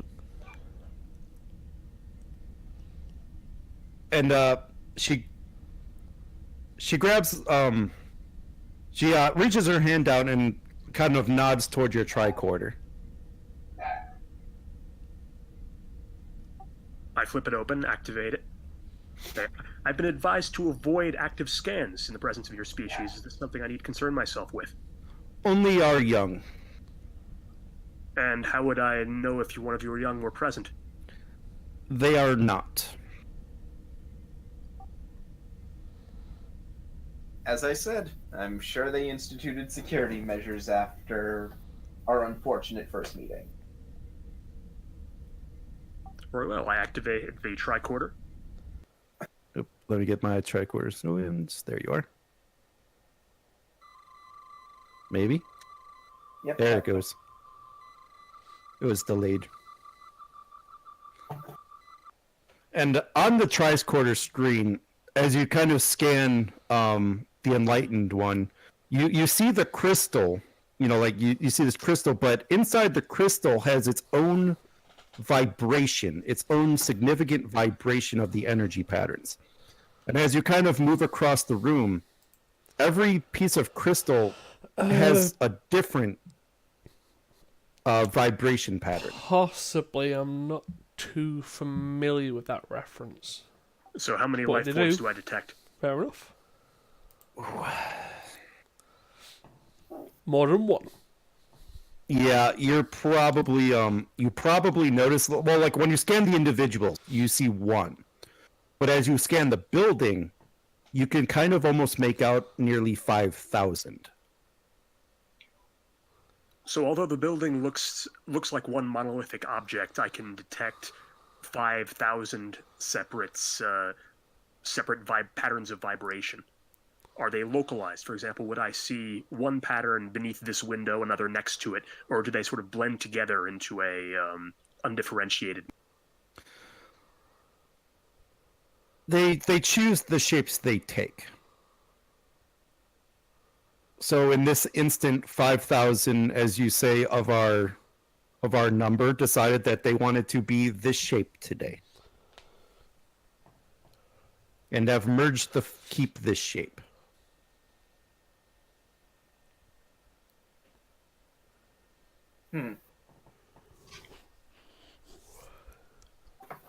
You're an interesting species, to say the least, my Zirconian friend.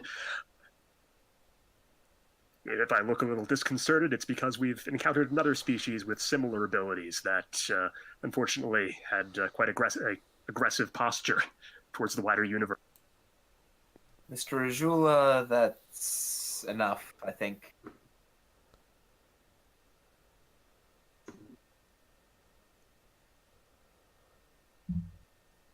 And I think we'll take a break from you guys and head to Mr. Evans momentarily. All right. At Home Space Depot.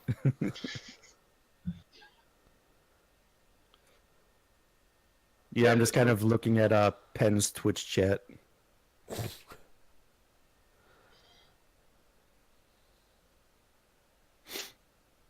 So yes, so Mr. Evans, you were looking for? Yeah, I think Evans would be looking for I think like a place to rock climb, or maybe just something in that similar vein. If you can't find that,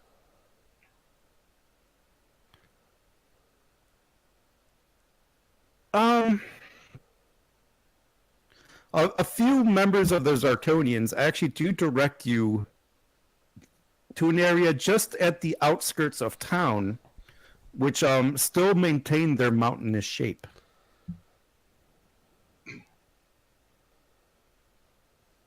yeah, I'm thinking I'm gonna go there. Cool. And as you go there,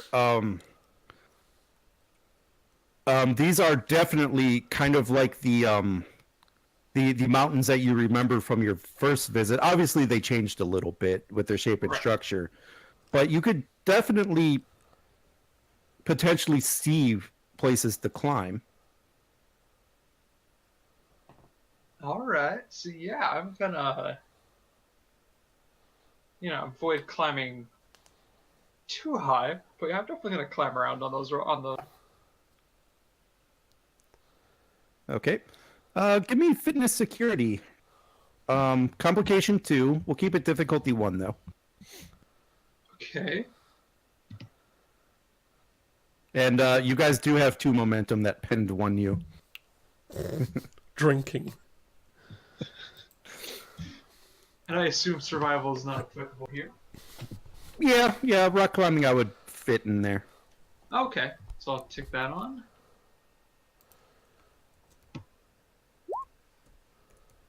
Cool. So you start to climb up the rock, and you're finding it relatively easy. I mean, I would assume you do this in your off time aboard the ship. I mean, But But as you start to climb higher, and you think you are kind of getting toward a ledge, the rock around you, more importantly, the rock ahead of you, alters and becomes a little more challenging. Ooh. And this is the rock leading up to the ledge? The ledge changed to form this new course. I mean, if it's not taking me to a lethal height, I'm gonna keep going. All right. This will be the same roll, difficulty 2, complication range 2.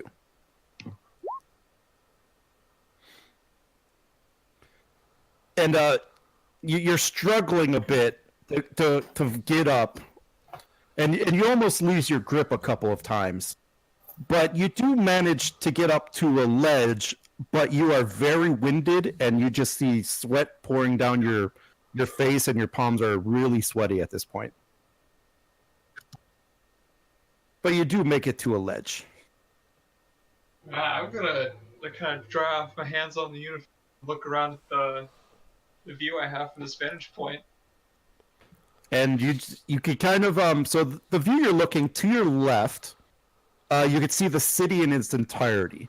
You know, it is a large city. You estimate it stretches for several kilometers. Very tall buildings, and new buildings are popping up every now and again. Other ones are getting smaller. It still makes that that the fluid city that you remember here last time, how the mountains were changing. But the buildings are doing that as well. But you find it not eerily, but it's very peaceful as they make no noise in doing this. But to the right, you see a vast open mountain range with the mountains moving up and down, and those are making very loud noises. Oh, so like, is the sound kind of like akin to like glacial cracking? Almost? That, and if like two rocks were to kind of rub against each other, like very loud and thunderous, because it's also echoing through the valleys, which is just amplifying the sound. Nice. And of course, this is the open area, the open mountain ranges are the multicolored stuff that you're used to seeing. The city has kind of changed to that, single color type stuff, but out in the wilderness, it's still the multicolored. Okay. So based on like how much I'm seeing of the city, I assume I have a fairly high vantage point. Yeah, because I would imagine you hiked a bit, Yeah. went up, some not close, but followed like a trail or two. So you're probably a good couple kilometers outside the city at this point.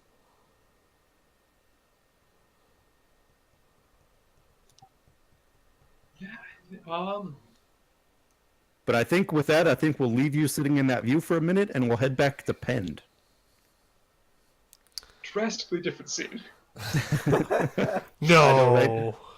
So Pend, you have probably been playing this game for, I don't know, maybe 20 minutes. And despite you being somewhat immune to alcohol, you are starting to feel it, and you are starting to slur your words a little bit. Now it's your turn to drink. And the guy to the right of you takes his drink, and he he's kind of doing that drunken moving back and forth as if like he doesn't know if he wants to fall off his chair yet, but he says he taps the table and says, "Okay, roll again."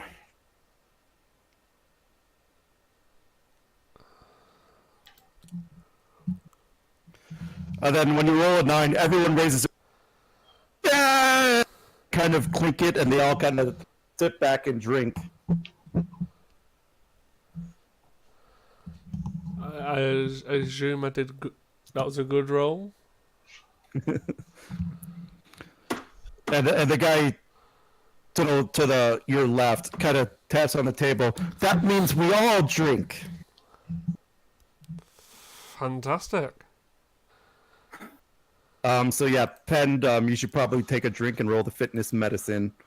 We'll make yours a complication range 2 at this point. Can I spend a momentum for alcohol? I don't care. It's your roll. Hey! Gain two alcohol momentum. Oh God. And the guy looks to us like, one more good one. As he's kind of like tapping on the table in his drunken state. Oh, why not? And the guy to the left says, "Yay!" And he takes it. And then a guy across the table says, in his drunken state, "Now you make a rule." What type of rule? Whatever you want. Sure. How about on a 5 someone downs a bottle? And the guy says, "Barkeeper, another bottle." Oh God, this is gonna kill someone. What have I done? What have I done? And he points this, "Your turn still." Oh God, let me roll a 5. Oh. Ah! And the guy to your right takes the dice. "Stop that 6!" And he throws the dice down, and it kind of bounces off the table, but he ends up rolling that anyway. And he points to the person to his right. "Your drink this time." And he picks him up and throws him again. Ah. And this continues for a little bit more as the dice are rolled, passed around. And finally, Pend, it gets back to you. Dear Lord. Dear Lord. But they say, "Hey!" And they all point to the guy to your left, and he takes a drink. At this stage, I kind of want to be the last man standing.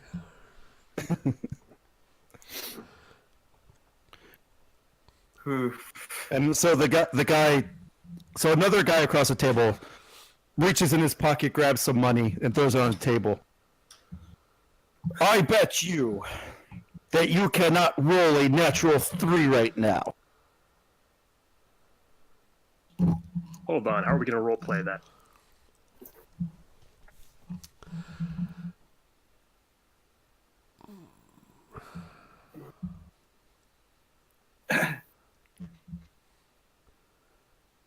Sure. What do you have to give? What do I have to give? I have no idea. Your communicator. Would you like a bottle of Andorian ale?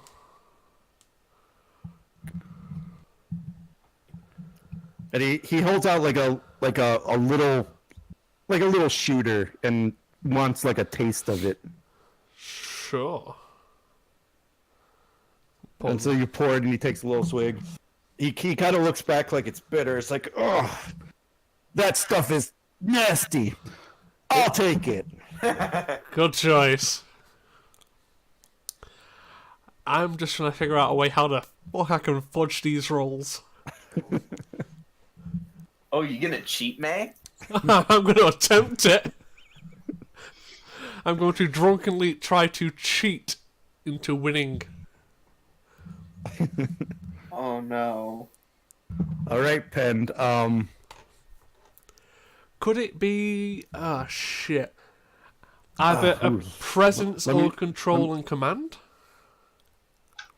Control command, huh? Yeah, that sounds about right. Because I'm trying to do Yeah. a complex task, and I'm trying to do it. I'm gonna to pay bluff. 2 threat. I'm gonna make the complication range. Let's make it 3 on this one. Okay. So I've still got you guys do have 4 momentum, and the difficulty to do this, I think I will make 2, Okay. but the complication range will be 3. Okay. Well, and don't forget, you have your focus. Yeah, the Poker face. pointless focus of Poker Face. Sure. Don't forget to spend your. Don't forget to spend some of your drunk momentum. Do you know what? I'm going to spend some drunk determination instead. Oh gosh! I was wondering when that was going to happen. Wait, what value do you have? I can either use I Am the Storm because I'm in a drinking game, or I throw out the handbook because I'm not supposed to be doing this. Oh, but I thought, don't you have one that's like, I want to be the best? Yeah, Or I've got I'm the best? Prove I'm the Best, always has a backup plan, throughout the handbook, and I Am the Storm. I think the Prove You're the Best, or what the hell was that other one? You could use that one or the handbook one, I think. I'll do throughout the handbook. So I'll spend determination for 2 automatic successes. Oh my god. Left the handbook in a bar somewhere and can't remember where it is. That's 4 successes. I'm gambling. And he looks at you, rolls it in disbelief, and just kind of throws the money at you, and gets up and walks away. It is a pleasure doing business with you, good sir. Who's next? And I think at this point we'll head back to Captain Anajula. Beautiful. Oh man. I am getting fired. Oh no. Just oh boy.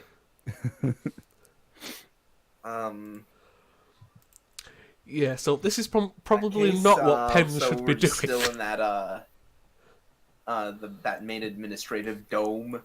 Yeah. I think you just told Ajula that was enough about whatever the Q was talking about. Mm-hmm. We'll pick it up there. I just wanted to jump to the other 2 really quick.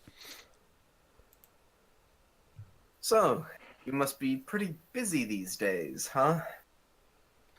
You would not believe, Captain. Trying to maintain all of these ships and keep the peace at the same time, it is not easy. Keeping the peace. So, what's that look like around here?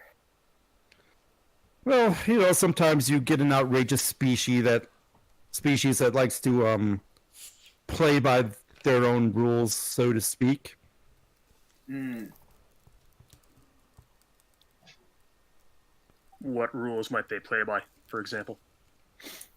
Well, that people like to steal, people like to explore restricted areas.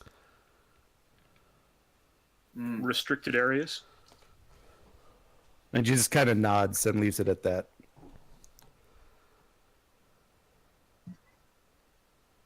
Well, it's a shame then, though. Sounds like you don't have any time to spare to give us a little tour. I understand, of course. This is the path I have chosen, Captain. Speaking of path, how did you get here anyway? Last I recall, you were the naive one. The elders thought that this was a more appropriate title, seeing our transformation over the last few cycles. And how long have you had this title? A few cycles after the treaty. Is there room for advancement for an enlightened one? Well, we all strive to become elder.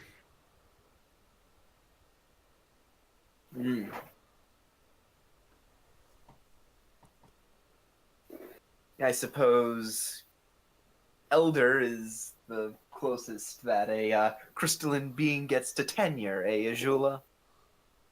Yes, sir.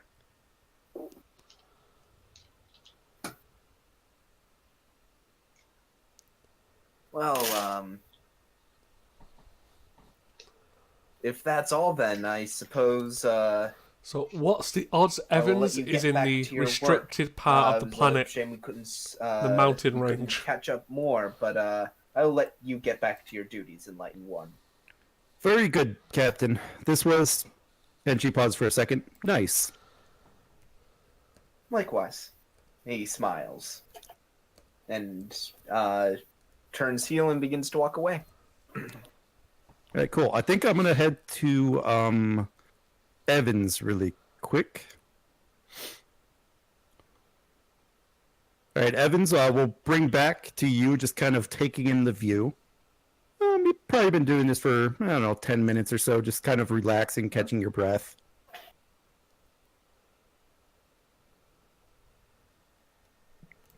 So I think after soaking in the view, Evans would probably go like back down the ledge. All right, so just as you're about to stand up to start climbing down, you hear kind of like the crystals move very close to you. Okay. So I stand up because I imagine I'm like sitting cross-legged, Mm-hmm. and I look over and try to see what is happening over there.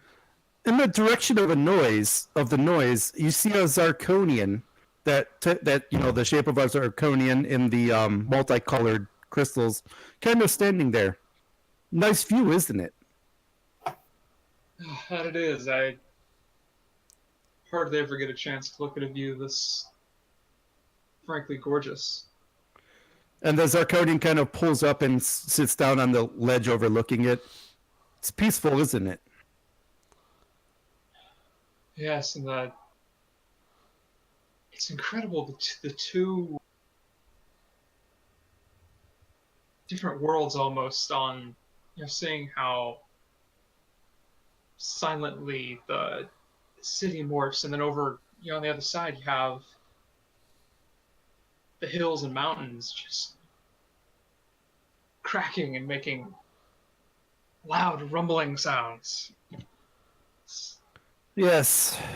He kind of makes a visible sigh. Not all of us agree with the direction our planet is going. Some of us do wish to return to, as he points his arm toward the valleys, to this place of quiet, peaceful isolation. I can certainly understand the merits of that. I myself come from a place that's not as quiet and peaceful, but certainly more so than most of my planet was. There are those of us who do feel that we are starting to lose our identity.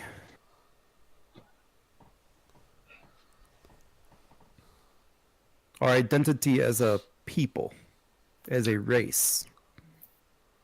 I can only imagine how that'd be for a race who's immortal. The way it's been for your entire life has been goodness knows how long. And this change has been incredibly sudden. I mean, it's only been a couple months in how we would define time. I'm glad you see it that way, because there are those of us who agree that it has been too quick. There are those of us who, and he pauses for a minute, who wishes to break off and start our own society. One that we can go back to our peaceful isolation.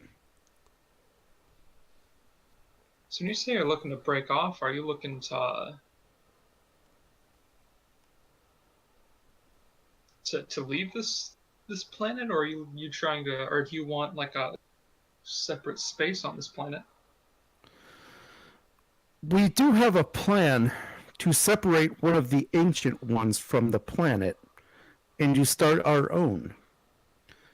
And that is where you come in. We need a way to split the ancient one from the planet. And we are hoping one as skilled as you would have ideas to that regard.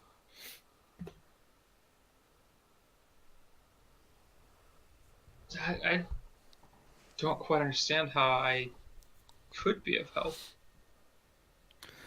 It is my understanding that you are an expert in energy weapons.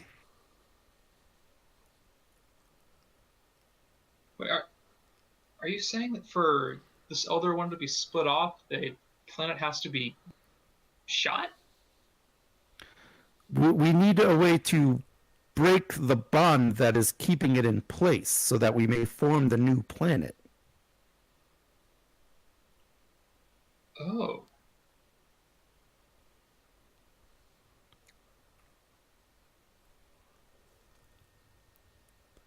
I feel like that. I almost think you might need a geologist as well. Well, that is why we have come to you, because we figure you and the mighty Kismet might be able to help in that regard.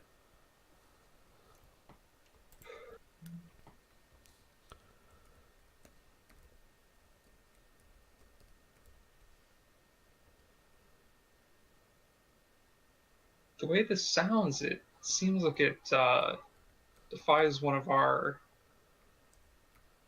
How should I put this? Our most. Yeah, one of our most important rules, laws. But does it not also state that if a people were to come to you and ask for help, that you would be obligated to help them?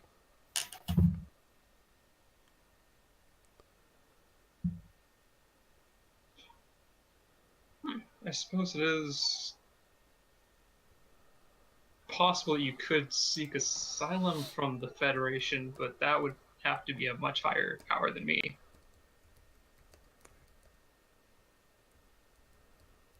Oh, sorry, what was that, Evans? I mean, it'd be possible, I believe, to seek asylum would be the closest thing I could think of, but that would require a much higher power than me. We are not interested in this asylum, as you called it. We simply wish to be separated from this place and become our own. That's the decision to do that, I believe, would have to be made by, still would have to be made by someone higher up in the command than I am. This would have to be, ensured that it's not defying the prime directive. This is very interfering move to make. And he kind of nods and understands. Well, then I will leave you with your thoughts. And he kind of just folds No back idea. into. Pretty the sure we'll cliffside. find out. I'm just You waiting have for certainly some. given me something to think about. I'm just waiting for one of them to just club him over the back of the head and just kidnap him. Drunk Pen to the rescue! All right, so I'm going to run to the bathroom really quick, and then Okay. do before we move on to the next scene. Mm-hmm. Yeah, dear God, don't come to the bar. You'll just see people passed out and Pen drinking. And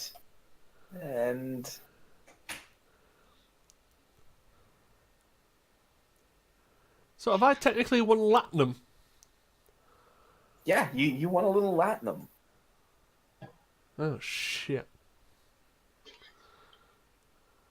It was funny when I was saying the thing about them probably needing a geologist. Oh, here's an out. And I realized, no, I'm helping them.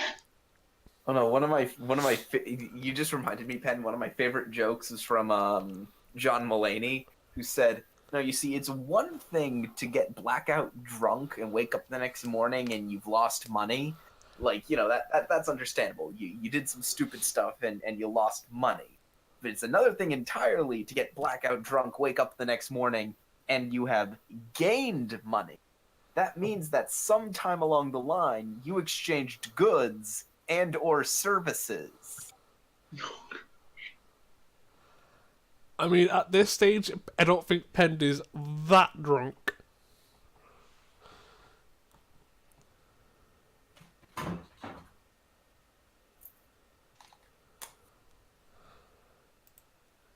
All right, I'm back. Yeah. Some guys over here. All right, I think at the moment I think we're gonna head back to the pub. So as we kind of fade back into the pub, Pend, you roll a 5. Oh dear God.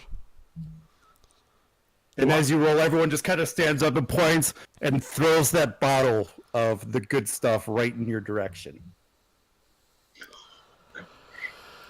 Oh dear God. This is gonna kill me. Oh. What am I rolling?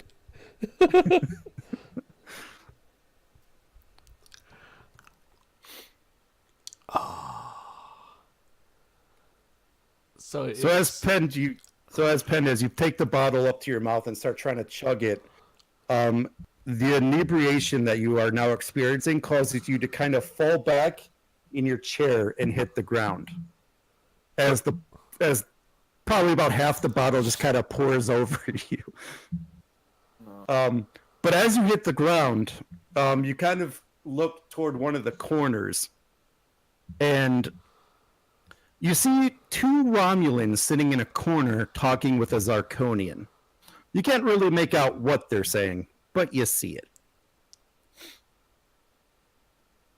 That's Hold not on, am I good. there? Who's in this scene? Just Pend. I will attempt to get back up on my feet, collect my remaining winnings, and walk over. And as you start to stumble over, all 3 of them, the 2 Romulans and the 1 Zarkonian, kind of get up, kind of exchange of pleasantries, and the Romulans just kind of walk out of the bar. And as you get there, you kind of stumbled into the Zarkonian. Oh, hello there, friend. Had a bit much to drink, have we? Not really. It's nice to get a little bit of a buzz on, but I see you were talking to some Romulan friends. Hmm? Yes, we are negotiating an important trade agreement. That certainly sounds fun. Anything that I could possibly get in on? Unfortunately, no, we just concluded our business. Oh, that's a little disappointing. But what did you get? That's for our trade agreement. Come, let me buy you another drink. Sure, why not? What's the worst that can happen? And he leads you over to the bar, motions to the barkeeper, and hands and slides a shot in front of you. Drink I it. hear this one is very good. Let's hope for the best then. And I'll down the drink. And we'll cut to the captain and Ajula at probably the base of the administration building. So, Captain, it seems like we were brought here to do a threat assessment, and I don't see a threat so far. Yeah, Well, that's exactly what That's a good happens. thing now, isn't it? Setting fire to bars. Well, I hope it's what Starfleet Command wants to hear. Yeah. Well, whether or not it's what they want to hear, it is the truth. Still, I get the feeling there's more going on here than we've seen. What makes you say that? It's just a feeling. Heard so many vague descriptions of things that must be so much more intricate and complex than we've been allowed to see. I mean, a new kind of energy life form moves its planet across space, turns itself into a new kind of trading outpost. You're saying it's too good to be true. I'm saying we should be looking deeper. Even if there's no dark mystery here, this deserves more than just a cursory assessment. Your concerns are duly noted, Lieutenant Dejula. As things stand, however, I think it's about time we head back up Kismet. Captain Grennan to Lieutenant Pend and Lieutenant Evans. Snap, this is really inconvenient moment. I gotta go get the door. You'll get respond off Penn. Sorry, Penn's not here at the moment. Try back again later, and hangs up.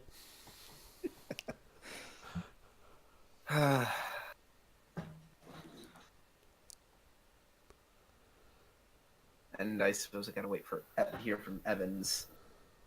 He's getting back from the Space Home Depot. Getting back from the Space Home Depot. Yeah, the Space Home Depot. Lieutenant Pend, My please come apologies. in.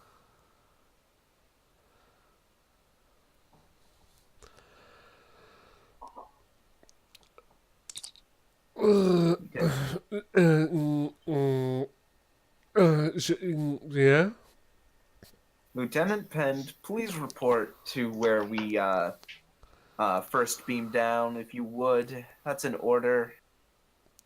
You're gonna have to be a bit more specific than that. And he, he covers over his comm badge and looks over to Ajula and says, "He's smashed."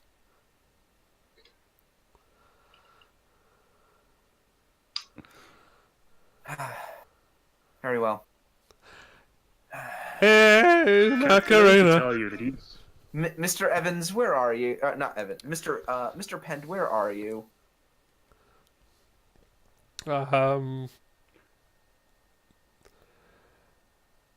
Near alcohol. Oh, that's a big help.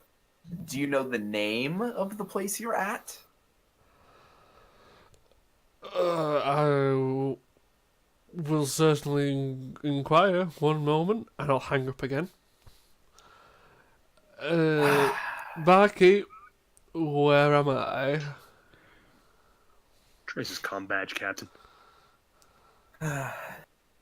Suppose if I must. And the captain flips out his tricorder.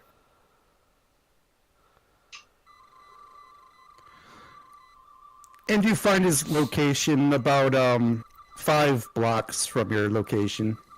Okay, let's go. Let's go, Ajula. Multiple bottles of ale and platinum.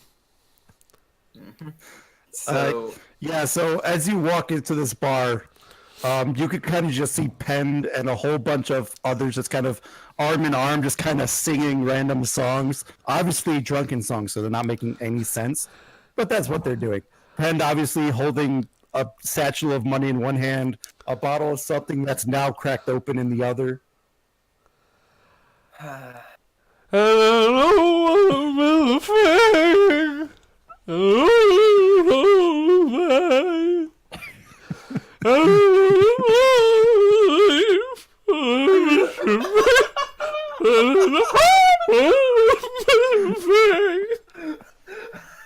Oh my god, is that the 2369 Starfleet Academy class song?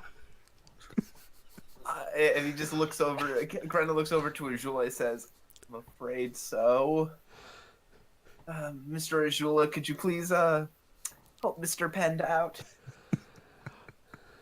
Yeah, I'll keep his orifices pointed away from my uniform. Good call. Good call. And Ajula walks up toward Penn. And Grennan steps outside. Hey everyone, this is my friend. We should have came to drink.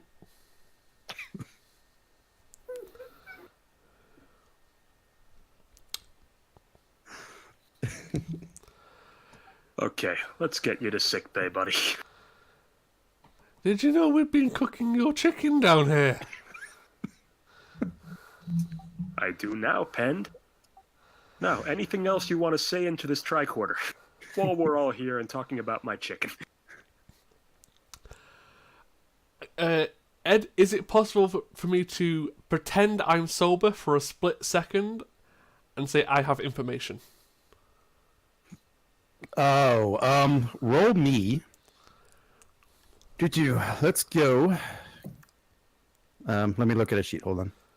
I think I do. I think I might have a roll for this. So probably be command.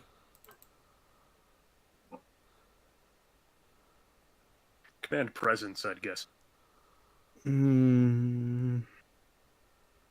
Like really, I want like command medicine, but that's not possible. Command fitness, if you're talking about physical stamina. Control command.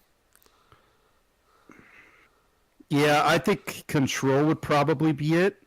But I'm going to spend 2 threat, and Pend, I am going to make this complication range 4. Oh, Sure. boy. I will poker face it to make it look like I'm not drunk for a brief second. And I'll spend 3 drunken momentum. Oh, I forgot to give so the complication range is that I think difficulty will be 3. I should probably add that. So difficulty 3, complication range 4. Crushed it! Holy shit. So for a brief moment, I seem completely fine, as if I'm not drunk. I've got information on the Romulans. We should probably go. And then you immediately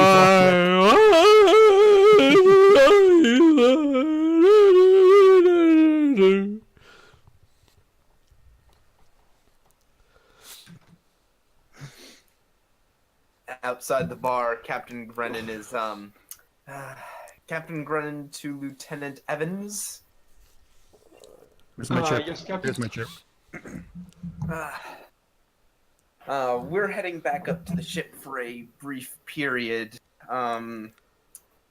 We're currently collecting Lieutenant Pend right now. We'll meet you back at the square in which we beamed down. And for the love of God, keep him out of cargo bay too. Yeah, I'll... You heard the man, Evans. Sorry, what was that, Captain? You heard the man, Evans. I'll be there as soon as I can. Okay, So a bit of a distance away. So we're all gonna go to the the plaza again. I guess we're all gonna meet there. Ed, your mic's off.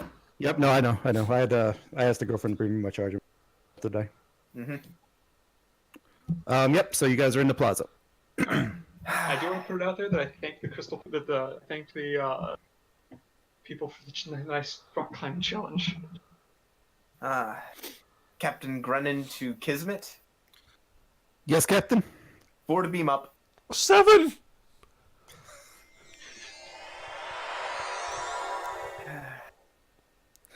Just you 4 up here on the pad. Mm-hmm. I see Lieutenant we have Shortly Penned with us. Lieutenant Najula, please get Mr. Pend to sick bay. Have the emergency medical hologram take care of him. On it, Captain. Energize. Well, you were already... Transported up. Yeah, we'd already transported up. I know, but that was to... He beamed himself to sick bay. Oh. That's how I took that. Oh. Well, Mr. Evans, I say,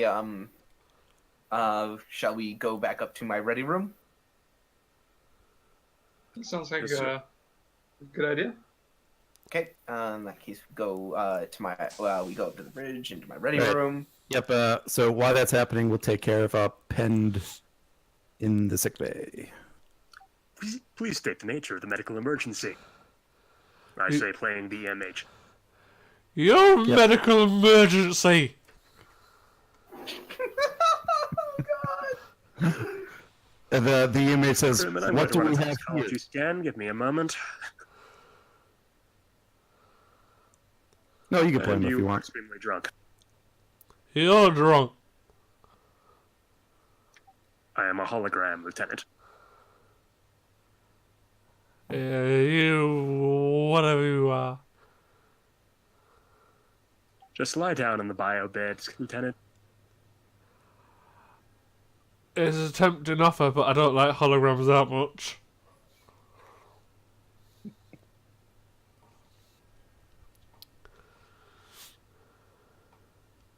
I activated automatically when you entered my sick bay.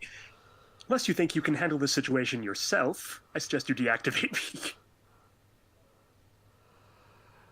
Computer, deactivate image. And the image turns off. Oh Christ! I'm gone. And so you run. You just say you ran out the doors. Yeah, just run away. You'll never bring me down.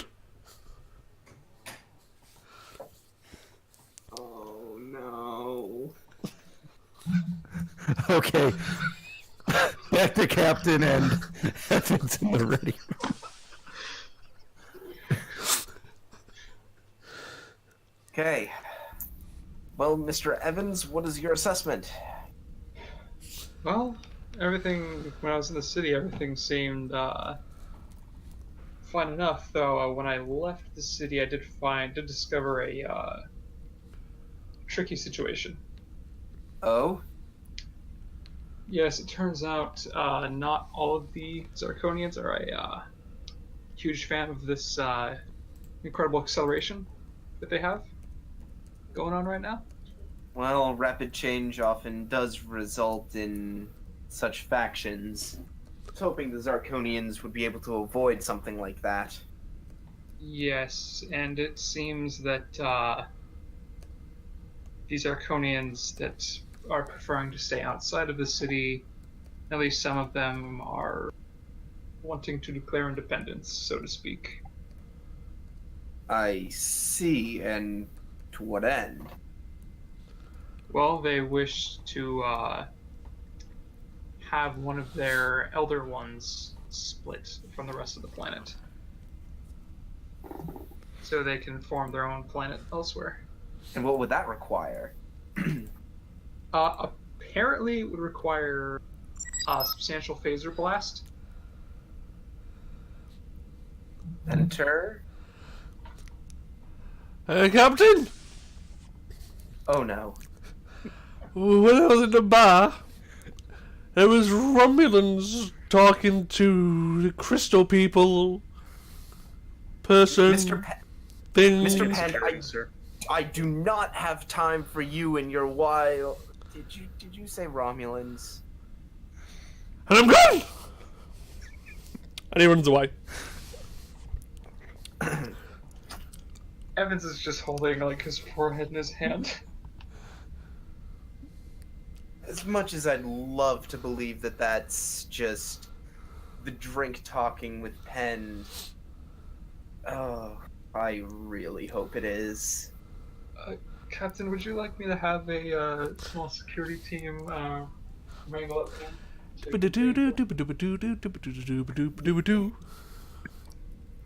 Make it so, Lieutenant Evans.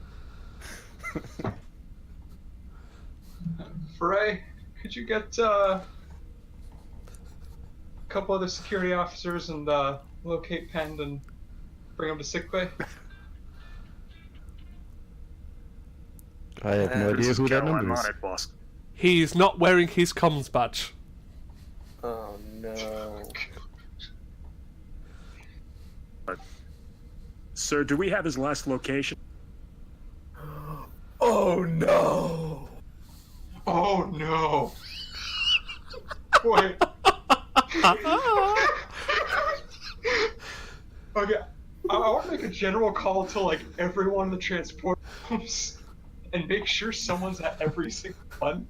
No, that's not what I'm thinking. Get someone to cargo bay 2 as well if you could. Yes, Lieutenant. Jula hears you mention Cargo Bay 2 and just leaves immediately, heading for Cargo Bay 2. Some surely Oh. All right, so it's just the captain and the lieutenant in the ready room again. I am. Oh boy.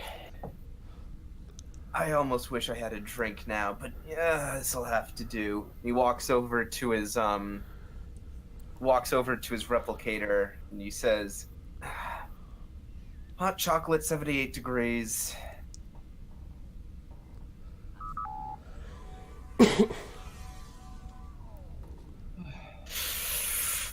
Oh, I need that. And he sits down. Well, Mr. Evans, what do you think? Well, I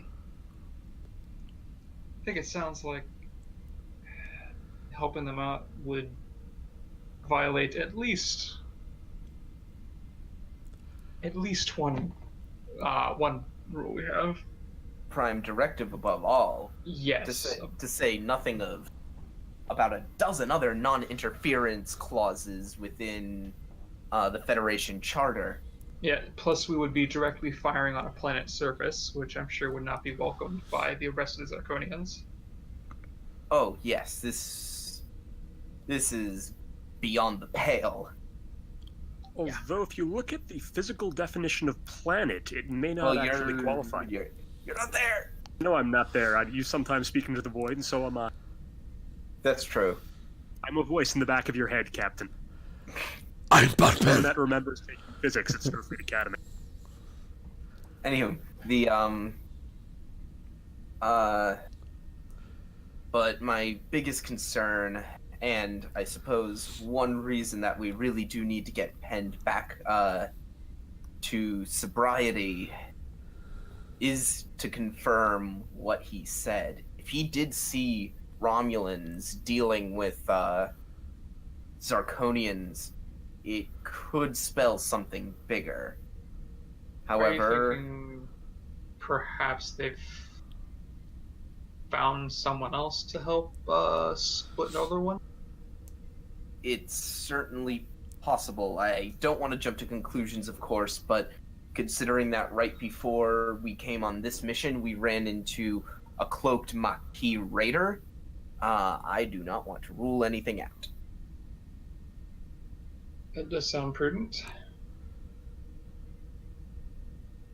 In that case, we need to make sure that Pend is found and brought back to semblance of normalcy as soon as possible. I think that's a good segue to go to... I'm ready Back to Pend, yeah. My secondary character, Kel Suitland, to do an opposed test with Pend. Well, first we gotta see what Pend is doing. Yeah, what is Pend doing? Pend is in a very particular location. None of which which is none have you have guessed correctly. Oh. I am currently inside the tubes of the ship. Oh no. I mean, we can scan for, how have I forgotten, like, every Star Trek name? Tellarite? Yes. Like, we could scan for Tellarite life signs, like, we can't have too many. Or you can just listen to singing in the air vents. Ooh, ah, ding, dong, ooh, ah, ding, dong, bang. Oh no. Yeah, so we'll just say this is coming from deck 2. Dear Lord. And it's pretty loud. Is it, like, coming out of the air vents? Yeah, why not? Yeah, I'd say with loud singing like that, it's probably not long before the report comes in. You can Lieutenant hear Evans, all my of team has been hearing loud noises singing on like deck you 2. amazing. And it wasn't very smiley.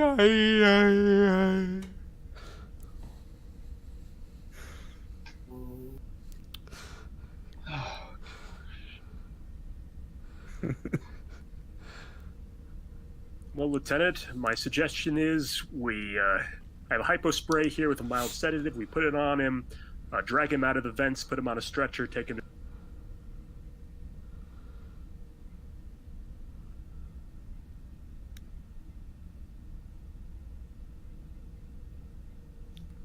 I don't even know who's with him anymore. Is this one of your supports, or is this Evans? This is Kel Sutland, who's one of the security people who works for Evans.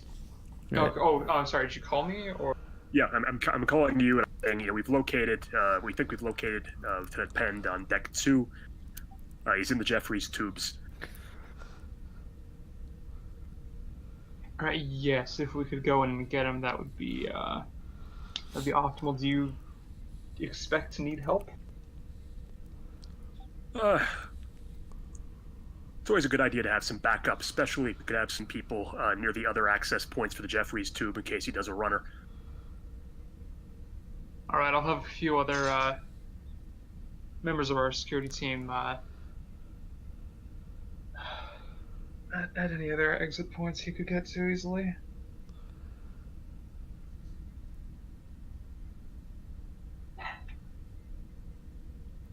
And as soon as people are at those points, I'm gonna have them move in. All right, I go into the Jeffries tube. I say, Lieutenant Penn, this is Petty Officer Kel Sutland with security. The captain's ordered me to bring you to sickbay, so why don't you come along with me? I would certainly like to see you try. Just remember, I'm not stuck in here with you. You're stuck in here with me now. All right, come on, buddy.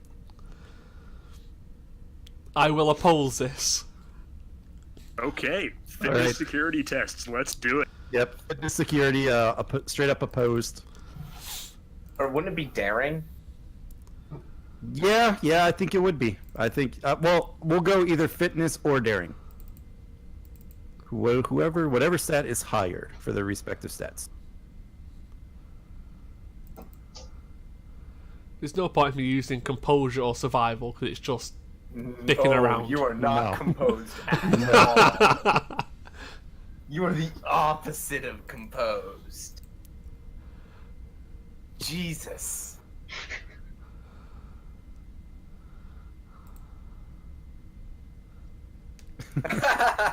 If I'm going down, you're coming down with me. All right, so All right, let's go, buddy. so the petty officer tries to grab Penn and tries to hit the hypo spray. As he does this, both of them kind of fall over, and as he hits the hypo spray on Penn, the petty officer also hits his head on the side of the Jeffrey tube, knocking himself out in the process. But Penn has been hypoed.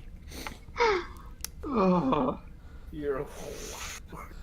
So I assume the other members of his team have seen that he's knocked himself out. Yeah. Everyone here sees this. Oh, Christ. Even drunk, he's still a one-man wrecking crew. Yeah, would that even work on a Tellarite? So your immunity is for like inebriation Sure. and not so much medicines. The idea was to not have to drag you kicking and screaming out of a Jeffries tube. Literally kicking and screaming. Or kicking and singing, as the case may be. No, we just gotta drag 2 bodies out. Yeah, now you got to drag 2 bodies out, essentially. But it does work. So Okay. in sickbay, you guys are. Oh, boy. Has he woken up yet? What the hell is that? Here, hold on.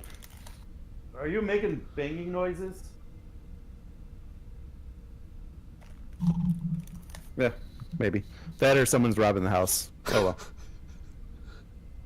Priorities. If you hear gunshots, you guys will know. Yeah, we don't know where you live. We can't. It won't be very helpful.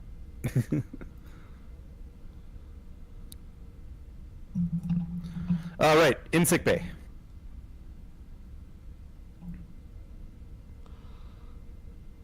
Just want to say, am I conscious again now? Am I? My supporting character? Well, the support character is probably out of this one because he hit his head and is obviously needs a little bit more work. Pend is probably regaining consciousness, but for precautions has been giving a what do you say?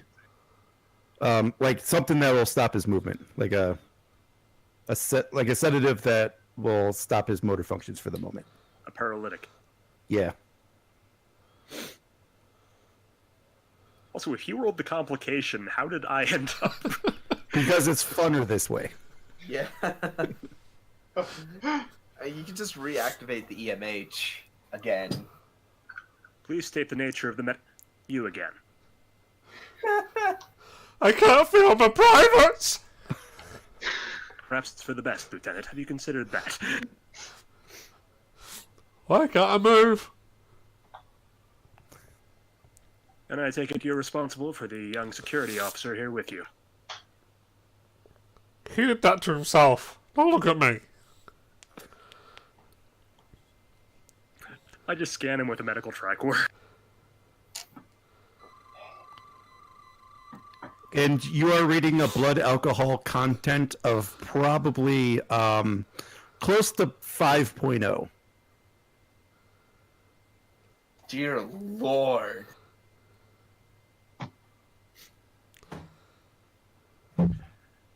Lieutenant, I'm going to inject you with a enseling agent as well as some additional plasma to hopefully dilute the enormous amount of toxin you have somehow managed to ingest.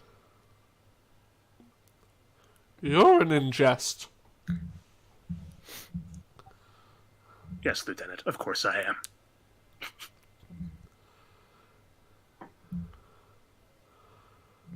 Hey, who Nope, are you? there could be the hypo. Who are you? Make me a what? I was going to say that could be the hypo if it plays. There it is.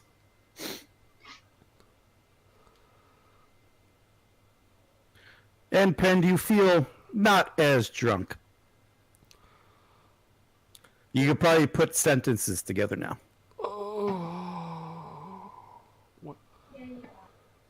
Why am I in sick bay?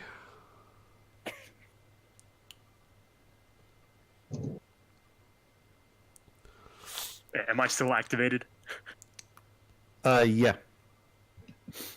Till someone deactivates you. Well, apparently you had a blood alcohol level of 5.0. I don't believe you. Computer, deactivate EMH. And the image turns off. God damn it. Am I able to stand up?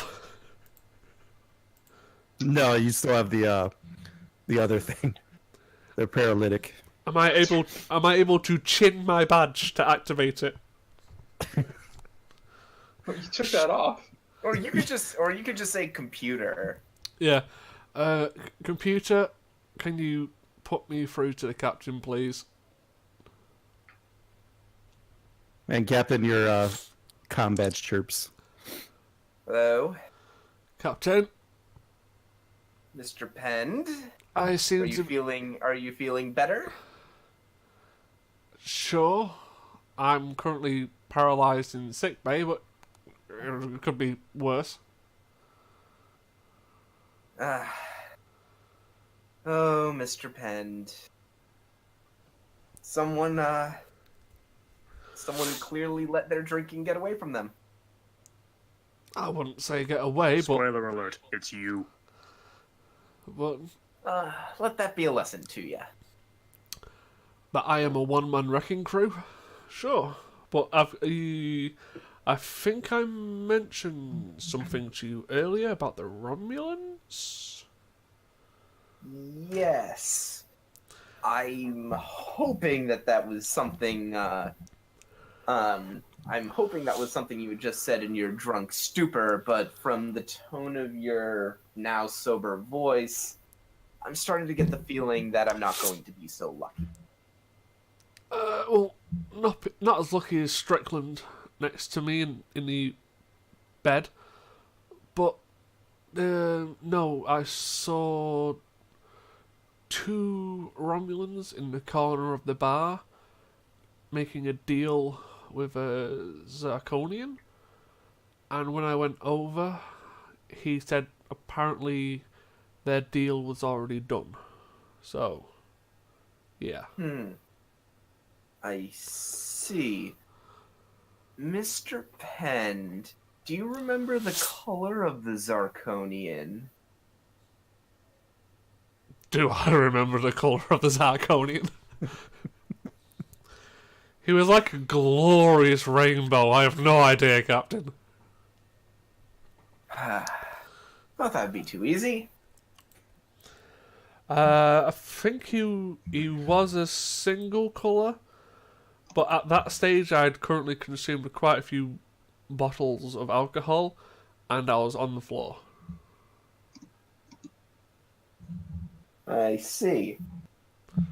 Well, since you've had enough bottles for today, I think you won't mind then if we hold the bottle we found you with from you for a couple more days. That's okay. I've got a couple of bottles in my room anyway. Armin just face palms. Don't worry, I don't usually drink. I was gambling and I somehow won bottles and money. See. Well, if that's the case, then, Mr. Pend, you just get some rest. I mean, if you want, I can fly the ship. I just need to unparalyze myself. I don't know how to do that, though. Activate the EMH and have him do it. No, he keeps giving me sass. Please state the nature of the 3 times in 1 day. Computer deactivate EMH. Well, it's up to you, Pend. However, after the outburst from you today, I think it would be best if you stay here on the ship while Evans and Ajula and I go down to the planet to investigate.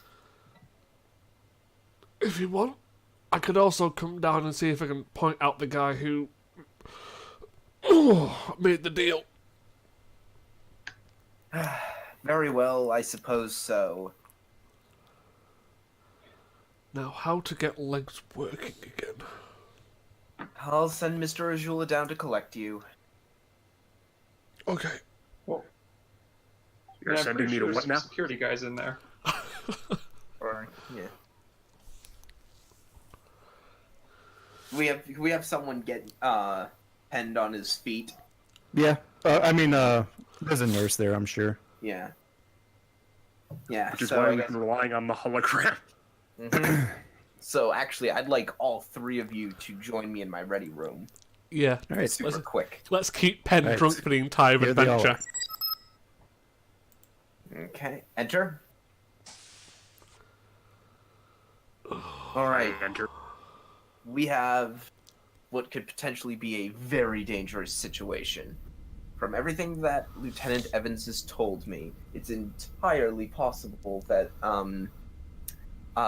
there appears to be a faction on this planet willing to break off from the main world. In order to do that, they're going to need a lot of power, a lot of firepower. They approached Evans and attempted to solicit that firepower from the Kismet. When that didn't work, my concern is that they went to a less reputable source, the Romulans that Penn saw. Now, I don't want to jump conclusions and say that they went to the Romulans, but if they did, and they have made a deal for Romulan support and breaking off of the planet, this faction of people seeking to go back to their old ways, they are playing with a dangerous force. You know, Captain, it's been my observation that on numerous occasions this culture has petitioned us for aid, which we were able to provide but unwilling, and then solicited the same aid from someone who was willing but much less able. creating a series of problems for. Well, this is the game you play when you're a emerging power on the galactic stage. You're not always going to get everything right the first time, Lieutenant. Perhaps we should get it right the second by offering aid when requested. I agree. And now that, and once we make a report to Starfleet on the trading, the highly mercantile nature of the Zarkonian people now, I think Starfleet Command will be much more amenable to giving aid.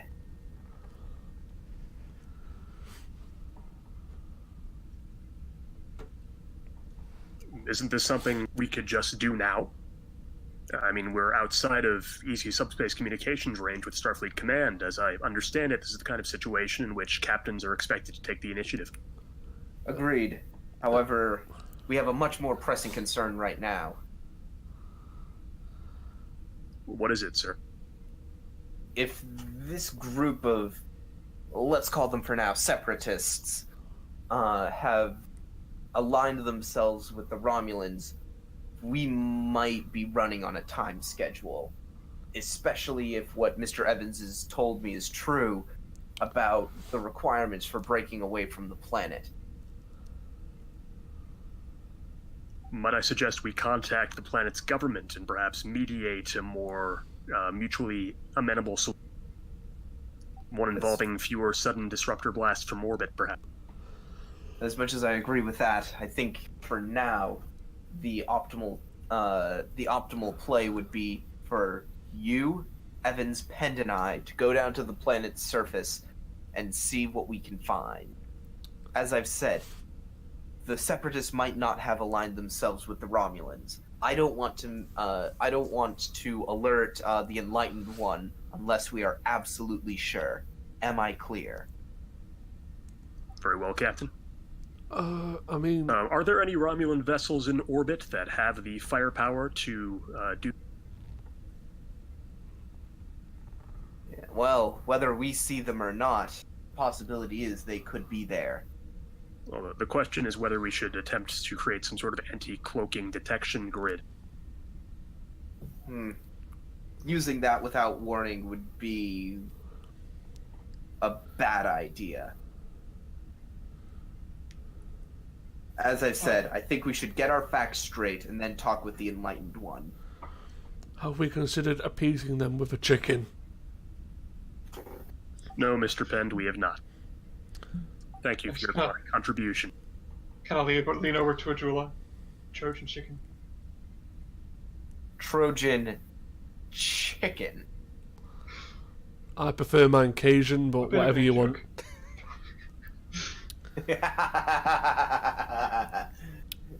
It's a good one. So, Captain, if we're running on a timetable largely because we don't know what this faction is working on, would it perhaps be wise for us to talk to this faction, tell them that we're at least looking into the possibility of helping them? That way they might be less likely to do something brash. What is the outcome we're trying to avoid here? You know, say, for example, a Romulan warbird decloaks in 2 minutes, fires on the planet, and causes the separation. What is the worst thing that could happen as a result? The worst thing that could come of this is war with the Romulans, with Zarkonia caught right smack dab in the middle. A war With between the Romulan- Romulan Empire and the Federation, sir? How would that happen? Well, one ship would fire up one ship, and it would return fire. That's generally how this thing starts. If a Romulan warbird fires on Zarkonia, our peace deal with Zarkonia would require us to defend them. And also, our relationship with the has been shaky at best. So the idea of them potentially allying themselves with this faction, who has immense power, is less than desirable. I just stand there speechless, hearing for the first time that some moron in the Federation External Affairs Bureau decided to write a treaty obligating the Federation to defend a planet that has no reciprocal obligation to defend us or to refrain from any actions that might cause others to attack. There's nothing in our peace agreement that says we have to defend them. But as members of Starfleet, if we see this planet being attacked, we have an obligation as officers of Starfleet to assist. Begging your pardon, Captain, but I was hearing not too long ago that the Prime Directive forbade us to intervene. How could it be the case the Prime Directive, the very same directive that forbids us to interfere in the affairs of this planet, obliges us to protect this planet when it is interfered with by others of who they are aware of, who they are in fact actively soliciting interference from?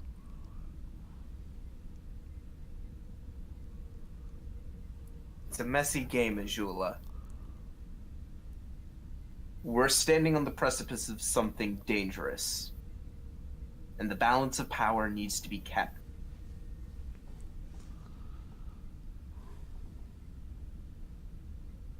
But all of this means nothing. All of this means nothing if we don't have all of our facts straight. We can sit here talking about this for hours, about potential possibilities, but every moment we do. Very well, sir. Already an away team. Let's see if Kel can join us. He has some skills that may be appropriate. It's tense for Understood. Ijula and the captain. In that case, everyone go down to transporter room 3 and await my arrival. All right. And what was your opinion on speaking to this faction? Mr. Evans, actually, would you mind staying behind a moment? Will do. In that case, I dismiss everyone but Evans. All right. Mr. Evans, what do you think? Well, as far as politics of the situation are concerned, I'm not sure how desperate this group is at the moment. The individual I spoke to didn't sound like he was about ready, or that they were about ready to reach out to another group. But I suppose. But as we've seen, this planet moves fast.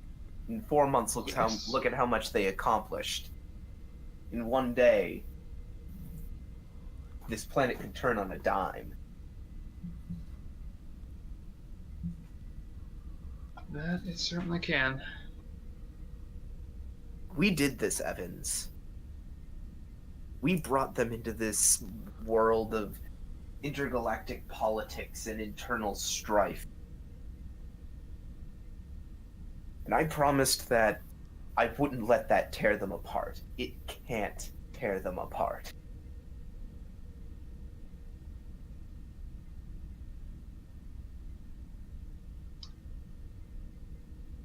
I suppose that does put us in that does increase the trickiness of the situation. As if it wasn't tricky enough.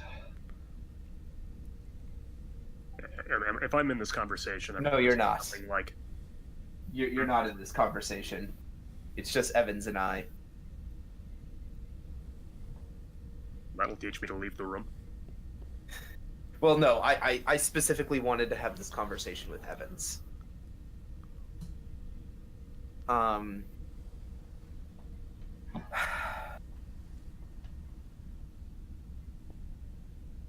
so much that...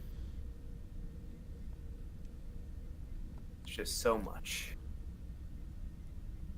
Mr. Evans, let's head to transporter. Aye. And I suppose we'll beam down to the planet. All right, we'll go ahead and fast forward to you guys in the transporter room with the 5 members of the away team. Mm-hmm. Right. Beam down coordinates input and energize.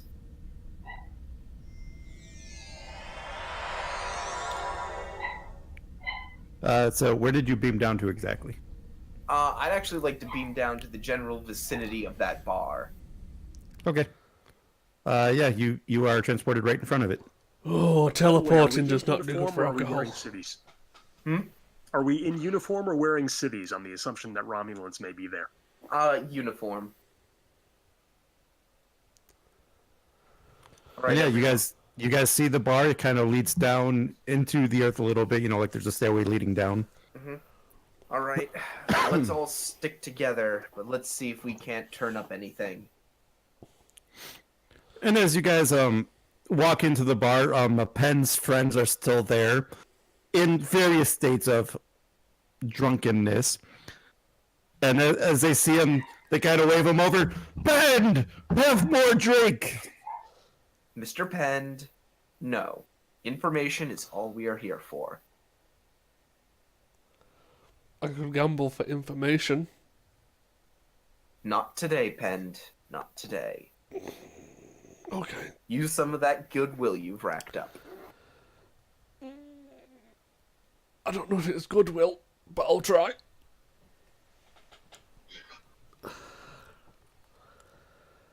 When good won't, Pend will.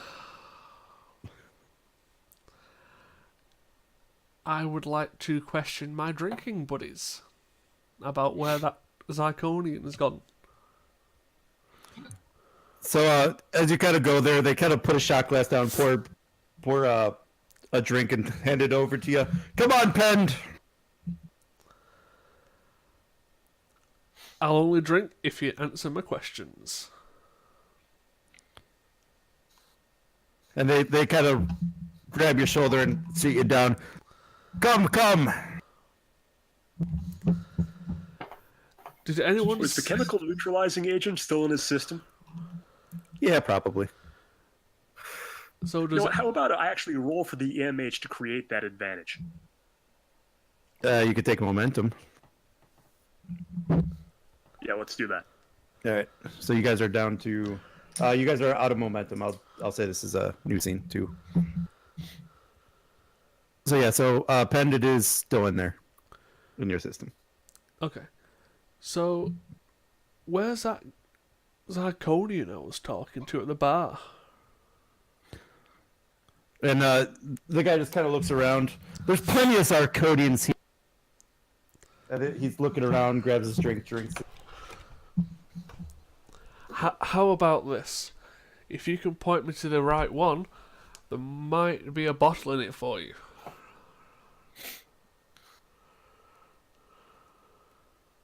And he kind of looks around. I don't see him here.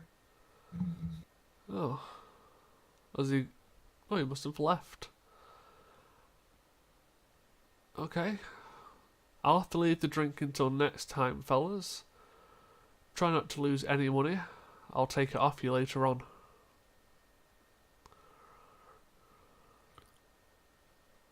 And they just all kind of go back to drinking their games, laughing, having a good time. I'll walk over to the bar. Barkeep, it's probably the same one. Yeah. Who was that Zirconian I was with earlier on? He kind of looks at you and says, I don't know who you are talking about. The one who was talking to his business friends in the corner and who bought me a drink. Oh, him. No, he left. Do you know where? Left shortly after you did. Oh. Any idea where to? And he kind of looks at you. I don't pretend to know where every Zirconian is. Oh, of course not. It's just I had some dealing with him. I was just wondering where he might have got off to. You might want to try the trade ports. I mean, anyone who trades are up there normally. Okay. Well, thank you very much. And I'll head back over to the group. Alrighty. Well, apparently he left pretty much after I somehow left here, and more than likely he's up at the trade port. Oh, let's get going. So I guess we're gonna head to the trade port. Right. So as soon as you guys step outside of the bar, the planet shakes violently. Like imagine like a category 10 earthquake and multiply that by like 30. And as the planet's shaking and you guys are trying to stumble to keep your balance and mostly failing, you notice in the vicinity of the mountain range that entire part of the mountain range is starting to split away from the planet. A few moments later, the Kismet reports down that a portion of the planet has split off and is moving into space. Weapons signatures? And you guys are seeing that the part is just kind of moving skyward, and it is a large chunk of the planet. Not the city, but the mountain range next to it. Oh boy. And that, ladies and gentlemen, will be the end of Schism.